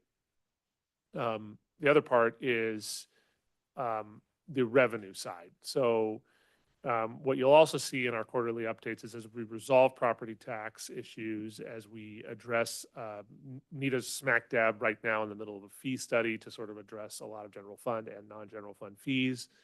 So as revenue figures and projections change, you will see a uptick in revenues, which also address that. You know, if we're using the cliff metaphor, we're riding towards it. Revenues that go up make the cliff a little farther away, and expenditures that come down make you pedal backwards a couple miles so that you're not getting there so quickly. I think that works. But there's a couple. And then the third thing is that, you know, this is probably less exciting for those members of public at home, but when we have these budget meetings, all of our staff know about them. They know about the comments that are made here, and they know about the challenges we have. And so we have internal management meetings all the time. And one of the things that is going to be spending a lot of time in this next couple of years is thinking about ways to reduce cost in the ways that we can that don't reduce service. So one of the things that's really difficult, and I'll end with this because I've been going on a while, about a community like Lincoln is that our needs are expanding. The expectations of our community, new and current residents, are expanding. And so cutting in an expanding city is very difficult. When you're sort of in the place you're going to be in, it's about having a discussion about changing the expectation of service. Here, we're just trying to meet demand. One of the fun things about Public Works is that they're constantly ordering garbage cans all the time. And if you ever go to our Public Works storage yard, they're just like, you know, acres, it feels like, of garbage cans. And I asked one day when I was out there, I was like, why do we have so many garbage cans? And she's like, did you see all the building? All those people need trash cans, right? And so that's a small example, but extrapolate it out, right? That goes to fire, police, and every department that's in this room tonight. So quick summation, pausing position, not filling positions immediately upon fiscal year starting on July 1st is one technique. Second is reevaluating our capital list so we have the flexibility to move forward with the projects that are really important to council and the ones that maybe fall down the priority list or get bumped down because another complicated project just took more time and resources. Those likely get cut and moved to future fiscal years, which then changes our view a little bit. Hopefully that was comprehensive enough. Yeah, that was So- great. Go ahead. Yeah. So I think a lot is due to change in the next 6 to 12 months. Maybe for the benefit of the public and for myself as well, not being through a biannual budget before, what is typically the report out? What additional things can we be doing to let the public know and us where we stand along these transition lines over the 2-year term? Like what typically will happen and what, if anything, in addition, could we be doing to increase the transparency and responsiveness as we learn new things? You mean as it relates to kind of the cliff? Yeah, as things change. So, you know, here's where we are with the hiring and we're gonna create a really great meme. A cliff meme, yeah. yeah, so, well, you know, I feel like this comment that I've made has just become infamous, or I'm sorry, I apologize. I can't, I haven't figured a way to get back to the water and the other That's thing, right. so I can't cross the thing, but yeah, to the extent to which, like, here's kind of where we were with the hiring and not, and here's where we were with the Yeah, CIPs, here we are with the revenue. We've added the potential revenue in from the hangars and fuel sales because that's done. What should the community expect in terms of regular updates on our progress on these things? And are there other things we may be able to consider doing Yeah. to even be more transparent about it, especially given, I think, the velocity of impacts to this budget that will be happening in the next 12 months? Well, so it's a really good question. I think that the answer to it is that the normal answer would be, well, when we come back quarterly or every 6 months, we'll give you a new view of how things look after 6 months of experience and expenditures and revenues. But as you frame the question, I don't think that's enough now. I almost think that what we probably want to do is, and it wouldn't be a whole huge burden, I don't think, is to give maybe every 3 months, or at least at a time period where something significant occurs. Let's say the property tax deal is struck of some kind, that in this forum, we come back and we just give a financial update. And hey, here's where we're at. We all have been very clear about what the deficit looks like. Here's how this increases or decreases that. Kind of akin to what we did with the library funding problem a couple of months ago, where we were made aware of this big issue. A big partner pulls out. They cut essentially a third of our budget to the library, and city council sits down, and we just have this like very sober, kind of sad in a way, conversation about it. But it was positive, right? Because it led us to, okay, we know the problem. Do we have a solution for it today? No. But I think to Councilmember Pearl's comment, if you track back to Lincoln's financial issues in the past, and then really if you go in many other cities that have gone through the exact same thing, it's almost always the same thing. Either there's a massive shift economically that we can't predict and we shouldn't sit here worrying about otherwise, or they bury their heads in the sand for too long and don't have the discussion until a guy like me tells you, hey, we got 2.5 months of operating capital sitting in the bank account, and after that I can't make payroll, which happens. And in this instance, it may be, to your point, Councilmember Reedy, that in a year, the situation looks worse. Could be. And in which case, then I think the council is going to have a very different kind of discussion up here, which is, hey, we had hoped that there was some cures that were out there. Some of them haven't worked out for us. So now we're in a binary decision. We either cut or we spend down reserves. And that's a really complex discussion that hopefully we don't ever have to have. My perspective is, this is my 15th budget, I think, that I've processed, and almost all of them have had some worrisome horizon beyond. It just is the way. I used to worry about it a lot the first few years, and you just get used to it. But in our case, what I'm not worried about is if we were in a community that wasn't growing and didn't have a lot of commercial opportunity sitting right in front of us, I'd be really worried. We're not in that position here. Well, Dutch Brothers is going to bring in $1 million a year, so. Yeah, well, I can't wait for that. I can't wait. Yeah, it's a lot of coffee. And I think that the other thing is that we rely on our electeds as we bring them information to get that out into the community, at Coffee with the Mayor, at when you're having your community meetings, or even when you're at Dutch Bros or Starbucks having coffee with a community member, that we rely on you to help us spread this information, in addition to the newsletter that we have, in addition to the info items on our webpage. We're also talking about more community meetings where we're trying to connect with our community, because people only pay attention when we're out here waving the flags and jumping up and down, and we acknowledge that, but we also want to engage them in as many ways as we can. And one other little tidbit that I didn't mention is technology. So Jen Brown's not here tonight. I think she might be online. We haven't gone through the exercise, but I suspect that if we did, and we looked at some of the things that she's helped institute as it relates to just doing things smarter and maybe harnessing technology in a different way to get more done. If you'll just indulge me, I'll just give one really quick example. Jen and her team, after software failure, designed internally a system to make our routes for trash pickup more efficient. So In the old days, or most of the days, when, Matt told me, we literally just had this like paper map that just had areas, and you just pointed to it, and then the guy drove over there and picked up all the trash and went and dropped it off. It was that simple. And it worked fine for a long time. And then as you grow, demand gets bigger, and so you're faced with the decision, do we hire a couple more drivers to meet the demand?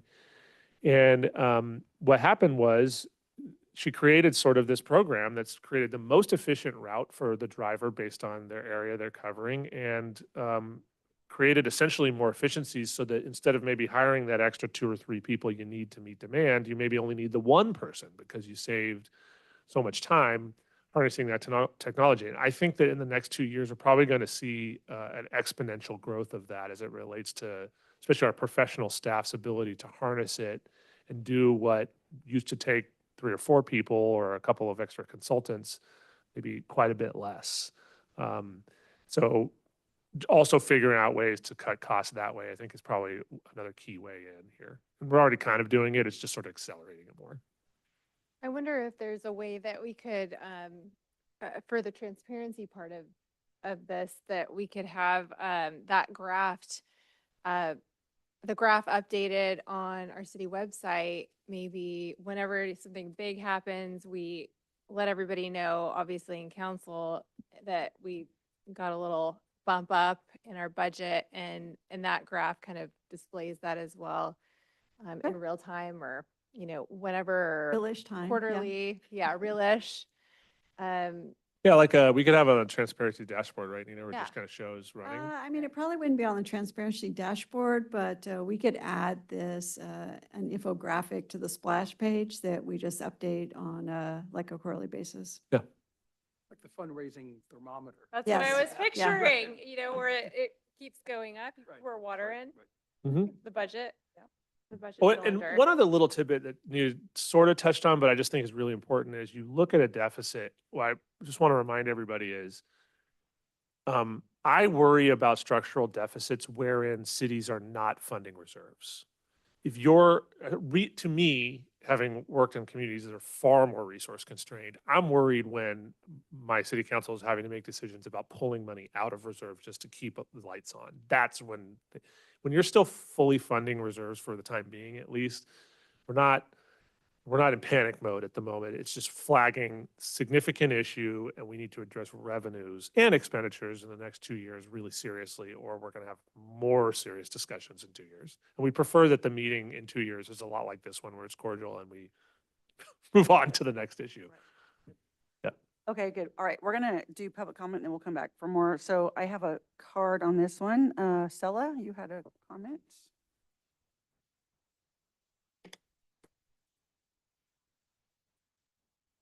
Hello, Madam Mayor.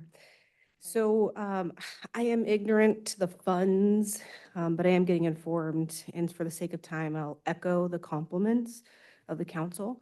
I do believe that we have waste and abuse that we can trim if we really dive into that. But there was a comment you made, Madam Mayor, about the chambers. And I will tell you that I do think an upgrade is on the horizon, but In something, this chamber? Yeah? Yes. Okay, gotcha. I do respect the fact of the aging, but I will say, I know our public member mentioned it, but I do believe that there's blind spots in this council. I know that at least when I sit here, I sometimes can't see your faces. So I really like to see people if I'm especially in the same room with them when they're speaking to me. So maybe like a raised stage, but I'm still talking. Not interrupting you. And so you did. But so then the other thing that I came to talk about was about ride share. On the presentation from Nita in the workshop she gave last time was about the empty parking lot for the ride share and redoing that. It's constantly empty. So I like the fact that the city manager mentioned eliminating projects. And that might be one that could be put away if needed. The things that came up most recently to me was I want to give appreciation for some things that we are keeping in our community for development. Let's just go with the SROs. Let's go with keeping the library open. I took my kids on Saturday, and I took 2 neighbors as well, and I had 6 children that got 3 books each, and it was phenomenal. So I just want you to know that there are things that I do think that we are making a good decision to put that into our budget as we lose funding and support. I do think, because I saw how much sales tax is up there, there's an opportunity for some sales tax audit. That's a big part. I saw 6 billion. My shiny objects that keep deterring me, but the reason I started coming was because of transportation in our city. And so I only saw about $180,000 in transit, and I'm not going to lose sight of that. People are really important, as we spoke about in this presentation, and that's, to me, non-compromisable. And I believe that the people I've seen here in the chambers, I don't see their support, but their quality, and they're worth every penny. And so I want to make sure that as we talk about not giving them support, recruitment, that we remember the burnout and the new assembly bill that came forward January 1st to make sure we watch those positions not getting filled. And then also in this meeting here, we had $1 million over budget, if you want to say, or that was new. We had the community center that was $500,000 more than what we budgeted. And then also the new negotiation with the police officers was another $500,000. So making sure that we're not under budgeting, but that we are giving a good idea of that. Thank you. Thank you, Stella. My only comment back is we don't have waste and fraud and abuse in the city. There's none of that. And we are already very lean. We have an excellent staff. They watch every single penny. So there's no waste, fraud, and abuse here. I am very confident that our staff is handling that. Yeah. There's fraud. Okay, well, waste and abuse, well, there's not there either. None of that. That's not happening. Yeah. Yeah. And just on a personal note, I simply was confirming what you were talking about with the chambers. I didn't interrupt you, and you are welcome to make any comment you want to, but let's keep it respectful, okay? So, yeah. Well, you were not. You were disrespectful, but that's okay. You have a right to make your comment, but you can be respectful to me. I wasn't interrupting you. I was confirming what you were saying, so I understood your comment because I wanted to hear what you were saying. Stella, be respectful, okay? Mr. Chapman, go ahead. I did not interrupt you, ma'am, and that's it. We're not going to talk about it anymore.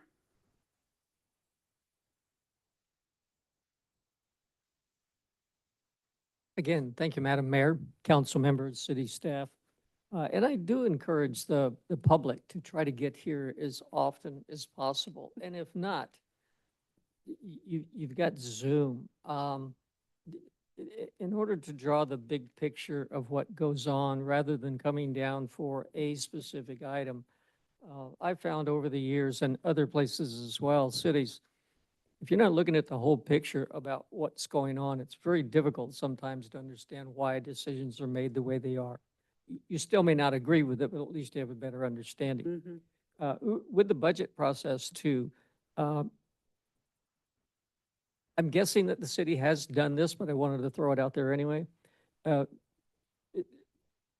whole issue of now we're looking at, what's the tariffs going to end up finally shaking out? What's the economy? Where are we going to lay with that?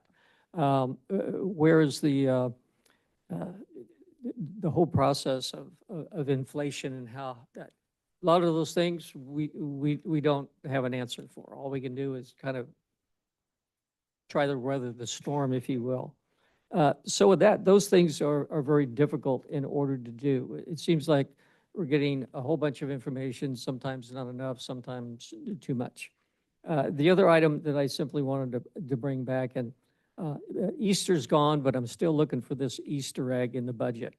I was trying to find where exactly any funds that are put aside for accessibility issues, for barriers and removals and that sort of thing. It should be a light item budget. The reason is that if there's no monies there and something takes place, you haven't budgeted for it, the chances of trying to make that work a little bit more difficult. So if somebody could tell me where that egg is found, I certainly would appreciate it. And one last note is at the Placer County LAFCO meeting, I want to say our representative here, and I hope I get your last name correctly. Is it Kirkland? It's Eklund. Eklund, thank you very much. I'll only make that mistake 10, 12 times. She honestly was a shining light at that meeting. She'd worked on several projects. The entire panel were absolutely blown away. If they'd had roses there, they probably would have given them to her. And it's because of very honest, hard work that she took away from others and made it work even quicker than they anticipated. So as far as that goes, kudos to her at the meeting because she really let Lincoln shine. So thank you very much. Thank you, Mr. Yeah. Councilmember Eklund is doing a fantastic job on LAFCO, and she represents us well, and we're in good hands with her. Yeah, I'm so sorry, Mr. Chapman, I was trying to catch you before you went away. Can you just repeat that last part of your question, one specific question you had? I wasn't sure I really understood it, or if maybe if the council did.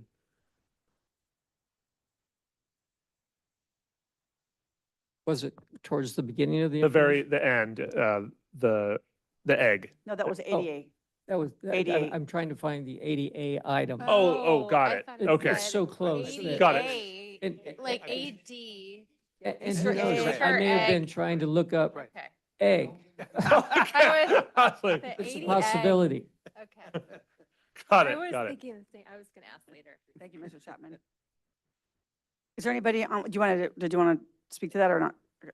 So our ADA, we don't have a specific line item that's split out as just like ADA budget, but we do have funds that are in most projects that are either remodel, we don't typically have like I don't know, Ursula, I'm looking at you. We don't have a split out ADA line item for capital projects that are new in nature, but for like remodels or other CIPs that you guys have, like, for example, like streets, curbs where they don't exist, like downtown, things like that?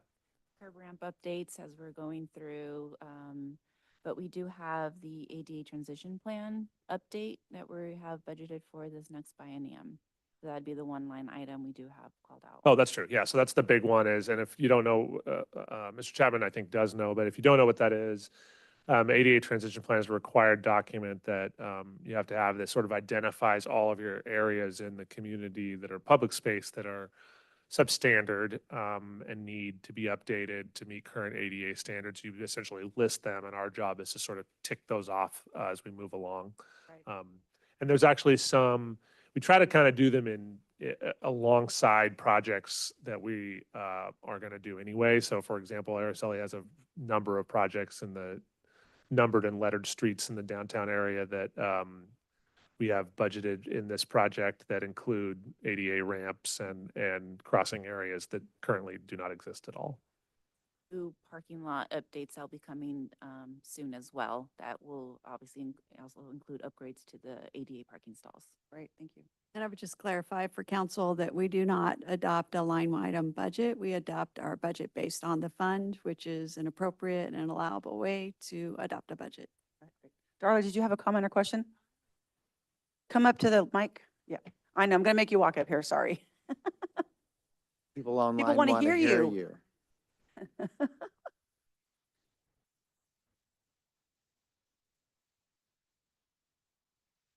Is that a mistake, or are you guys gonna fix something on Go Fourth back on the Street? consent?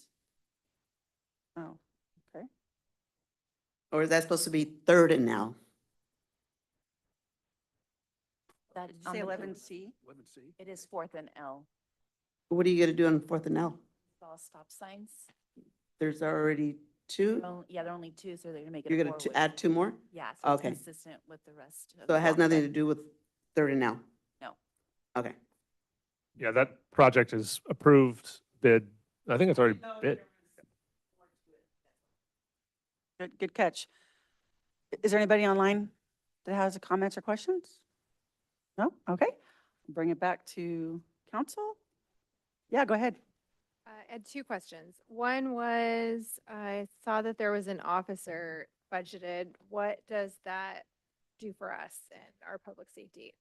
You know, what would have been fun, Councilmember Kirkland, before the meeting? Just kidding. Just before the meeting, you should have asked me that I've also question heard as, Eakland. you should have asked if we asked that question in a way that insinuated we were going to cut it, because it would have been fun to see Yeah. Chief react to that. So what it does, I'm glad you asked that. It's really, for one police officer position, it actually is kind of an important one. It's a patrol position. But what I think Chief Alves has told me he's tried to get to over a pretty long time, both before he was a chief and since he's been one, is to get to a point where we have enough sworn officers to have 4 police officers on for all 3 shifts we have per day. So days, swings, and graves. Chief, is it graves you have your shortage? So what we wind up doing is creating a cover shift. So we work 6 a.m. to 6 p.m., 6 p.m. to 6 a.m. And then, yes, the goal is 4 officers and sergeant per shift. And when we're running short, we wind up creating a cover shift. So we make an officer work. It depends on the time of the year, either noon to midnight or 2 p.m. to 2 a.m. To get the best coverage out of that. So this position just gets us to that kind of critical number. It's a minimum number, but get that critical number where we can have 4 people on at any given time. And the reason that's super important is that Lincoln is large enough now that Chief and his team have essentially divided the city into beats. And you can imagine, like, take graveyards. It's usually quieter at that time. There are areas of town during graves that probably get higher call volumes than other areas of town. And so as they're making resource decisions about, like, where do we post our guys and, officers, and when do we move people to certain geographic regions that are going to be a little bit more busy because we know they are, they don't have to make decisions based on only 3 people in town. And you can imagine a significant incident occurs, you're probably going to have all 3 of those people there with no one else covering anywhere else. So I don't know, Chief, you're the expert. Anything else I'm missing in that? No, that's how it happens all the time. You have something moderate to significant and you wind up stacking all of your officers on that. So if you have something major out at the airport, chances are there's a lot of officers over there. We try to keep strategy in mind and keep someone more central and not stack officers as much as we can. But you have something major happen and you're committing all of your resources. And even in the middle of the night, it's going to take 10 minutes to get from one corner to the next, and much worse during the day. So just getting to that 4 officers and a sergeant will then allow us to start adding into the more specialty assignments, more detectives, more traffic, things like that. But I'm not comfortable adding any more to any specialty assignments until I get to that 4 and a sergeant. Great. Well, that's, I think the strategy, I really like that we can spread ourselves in a more broader geographic area. It's maybe going to bump us from 4 to 3rd or 2nd safest city. Well, who knows? Going big, Whitney. Going the right direction. I love it. My other question was on the transportation projects. Moving forward, is there anything that is projected to happen in District 5 area that is a major transportation project? The big one is, and it's going to be a lot of design this time. We may get to some of construction, but it's going to be Joyner, the Joyner project. So from 12 Bridges to, help me, Joyner, your 2 intersections in front of Sun City, Ingram and 12 Bridges to, 12 Bridges. That's on Far. on Joyner. Yes, thank you. Yeah. I know I have so much trouble on the other side, but so it's an interesting project. It's a big one. It's an expensive one. It's already in, portions of it are already in phases of design. But if you've ever driven that area from 12 Bridges towards Rayleigh's, especially during, rush hour traffic, because there's just 2 stop signs along the way, you kind of run into some serious traffic issues. And as 12 Bridges is built out in that kind of Bella Breeze area, it's just getting much worse, and so the Joyner project includes not only traffic solutions at those 2 intersections, but also as an expansion of lanes. So right now, I think you go to 4 lanes as you get closer to the supermarket, but pretty much the remainder of it is just 1 lane each way. And so eventually that project will end up I believe it's 2 lanes each way. And I think the only bummer for Sun City will be that we are going to lose that median, which looks really nice, but we'll have some additional landscaping on the sides that hopefully will compensate for some of that. So that's the big one, as super needed. And we've been waiting to collect most of the fees that have been collected in that 12 Bridges project to be able to fund the phases of that. Yep. Great, thank you. I think there's just the one intersection on 12 Bridges Mhm. at the church intersection that it's going to be the roundabout. That's the roundabout idea. And Uh-huh. then there's two intersections along Ferrari Ranch Road that will be upgraded to roundabouts. Yeah. Oh, that's right. Yeah, and along Ferrari from Ingram 193 and- to yeah, Lincoln. Ingram and Del Webb. Yeah. Yes. Okay, so we're doing it this time, right? We're adopting this budget? Yeah, and I okay. just wanted to briefly give a shout out to staff because as some of the council members know that have met with us on one-on-one, for years and years and years, we had a budget team of one, and that was Ruth Ann Codina. And this is the first biennium budget where we have a budget team of three. You could say we've tripled our staff in that area. But it is a huge lift, compiling and putting together this budget for the entire city. It is still a very manual process that we are hoping to be able to streamline with the next biennium period. But I would be remiss if I did not give all of the kudos and the credits and the cheers to Ruth Ann and Priscilla and Anna for putting together this budget document and the budget book and all of the budget hours. Thank you. Yes, we thank them as well. They do a great job. No, I just wanted to, appreciated the feedback on how we're gonna kind of, not overuse the metaphor, but slow the rate of acceleration. And for the additional transparency as we move through. So I appreciate both of those, and I'm looking forward to seeing things hopefully change in the positive. I don't really like your idea of it being worse in a year, so try everything We'll we make can sure to. that doesn't happen. Yeah. I'm gonna move adoption of the annual budget. And I'll second it. Okay, it's a biennium, right? Yeah, biennium. You said annual. Biennium. Whatever. You said annual. Okay. I'm correcting it. Just making sure we're cool. Yeah. Yes. Okay, First and second? Yes. Okay. thank Just you. kidding, John. Councilmember Rady, Yes. Councilmember Pearl. Yes. Mayor Pro Tem Brown, Sure. Councilmember Eklund, Yes. Mayor Andriata. Yes. All right. Well done. Well done. Sure. I said sure. Sure. Well done. Yeah, well done. Good job. Yes. Okay, council initiated business, Mr. Scully. Thank you, Mayor. Just two things. First off, just to kind of echo, just on behalf of staff, I'm going to make it super brief because I'm a little bit emotional about it, but huge, heartfelt thank you to Dan Carlskin and certainly to his family. He was a force, and we're going to miss him very much. And we're still working with his family. We're going to figure out some way to honor him here. And we want to make sure we're respectful of, well, Dan would probably laugh about this. We don't need to worry so much about what he would have wanted. But we want to make sure that his family, receives the sort of acknowledgement that they're comfortable with. So we're working on that. We'll report back. Only other thing is, that we won't probably see all of, we won't be in this format at least until after the 4th of July. So please come out to the 4th of July. It's a week from Friday. All the festivities you're used to will be there. Big parade. I think Tom told me they're all booked up now finally. They have complete, 80 There's floats like or something like 86 that. Or 88, something like that. So, a lot of fun for everyone. The 4th of July in the park is moving along really well. Seems like they're having a relatively good year. We're providing the normal support that we always do.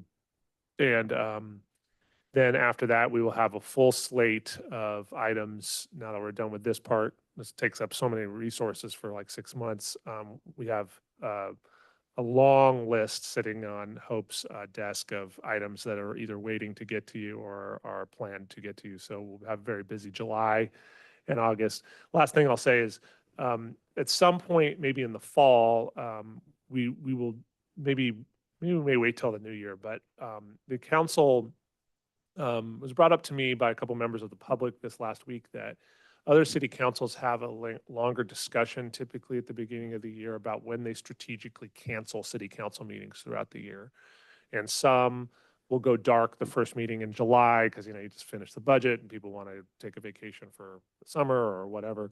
And then some they cancel around other kind of strategic timeframes of the year just to kind of provide a little break for elected officials and the public that are here every couple weeks. And so it occurred to me, we probably should have that discussion for next calendar year because we don't typically do that. And we have plenty of meetings, and so we can afford. And then we also have workshops scheduled coming in, I don't think July and certainly August on a couple of the lists that council put on their strategic plan. So forthcoming. I'm going to interrupt real quickly before we go to committee reports. I was going to save it for information, but since you already mentioned 4th of July, I promised Fran that I would also plug the Native Sons of the Golden West and the Native Daughters of the Golden West do the annual pancake breakfast on the 4th of July from 6:30 to 9:30. So get up early, go have pancakes, and then go to the parade. So it's at the VFW Hall, Lincoln Veterans Memorial Hall. All right. Okay. Committee reports. I had the WATMA, the landfill. We adopted our annual budget, made a few tweaks. We're going to have a new budgeting process. I think I mentioned that before. We had LISWA and then Placer Economic Development. We actually didn't have a quorum there, so not much happened in that last one. Okay, thanks. Anybody else? Okay, so make notes and then next time you'll give us a report. Okay? I don't have anything. We had airport. Do you want to do airport? Yeah, well, we're still moving forward with a lot of the airport initiatives with the hangars, with the CAM, which is a common area maintenance fees, some other really interesting stuff out there. So we're moving forward. The committee is knowledgeable and addressing the fiscal reality out there. And as Nita mentioned, there are plans in effect to whittle into it and move it forward. So. Oh, anything and else I forgot? the gas, we're having the gas Oh, sale Well, yeah, pilot kind of it's a program. it's a test to see whether if we'll lower the price of avgas, whether we'll make that up in volume and get more revenue, drive more business to Lincoln. So we're still, it's only been about a month so far, so it's tough to read. We'll give it another month and then we'll make a decision whether it's working or not. And then also I attended a Pioneer Community Energy Board meeting last week. We passed the budget. It's a balanced budget. It's $250 million. I mean, so we're talking some serious money here. And they've just rebated a whole $100,000 to people who have generated more wattage back into the system than they took out. So they're doing the work that they're supposed to be doing. Quick question, going back to the airport. Sean, you had sent me a date that Ed gave you for the groundbreaking for the hangars. Is that July 7th? Or are we changing that? Do we know? I'd like to be able to put that in the calendar so we can make that. I don't know. I will get back to you. Okay, great. And we'll post it because we'd like the community to come too. Okay, want to make sure that we all have that notice so we can be there to Yeah. help celebrate. That's the goal, shall we say. Yes, definitely. Okay. Anybody have information items? couple. Go ahead.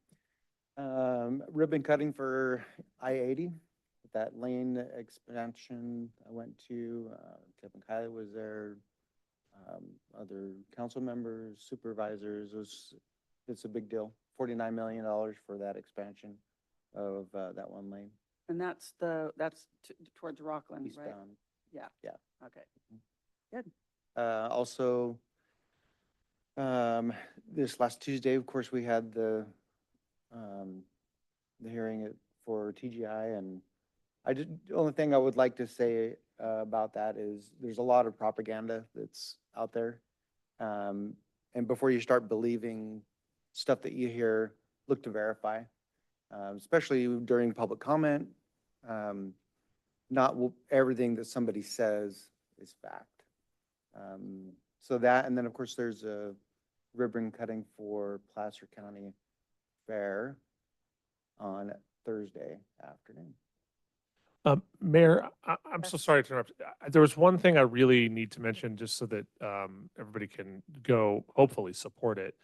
AB 261 is an assembly bill that's that just passed the assembly without any no votes, so that's good.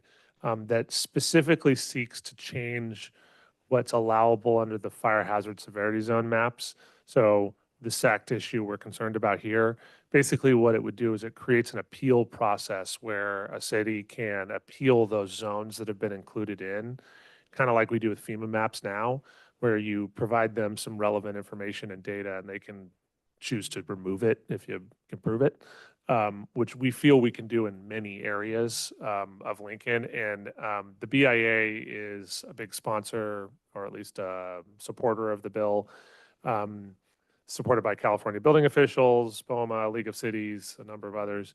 A lot of public agencies are supporting it. So to the public that are out there, if you can call your assembly person or senator and just let them know this is an important one. Whether or not the governor signs it, we'll see, but it would give us an opportunity at least to cure that problem, which we're kind of stuck with at the moment. So, You say the bill again? yeah, it's AB 261. Thank you. I have a couple. Richard, did you have one? No, just saying, on Sunday, I've been asked to be a judge at a rib cook-off out of the Me grounds. too. It's gonna be Yes. so awesome. Yes, we get the ribbon cutting on Thursday and we get to eat ribs on Sunday. Cool. It's awesome. Okay, two things.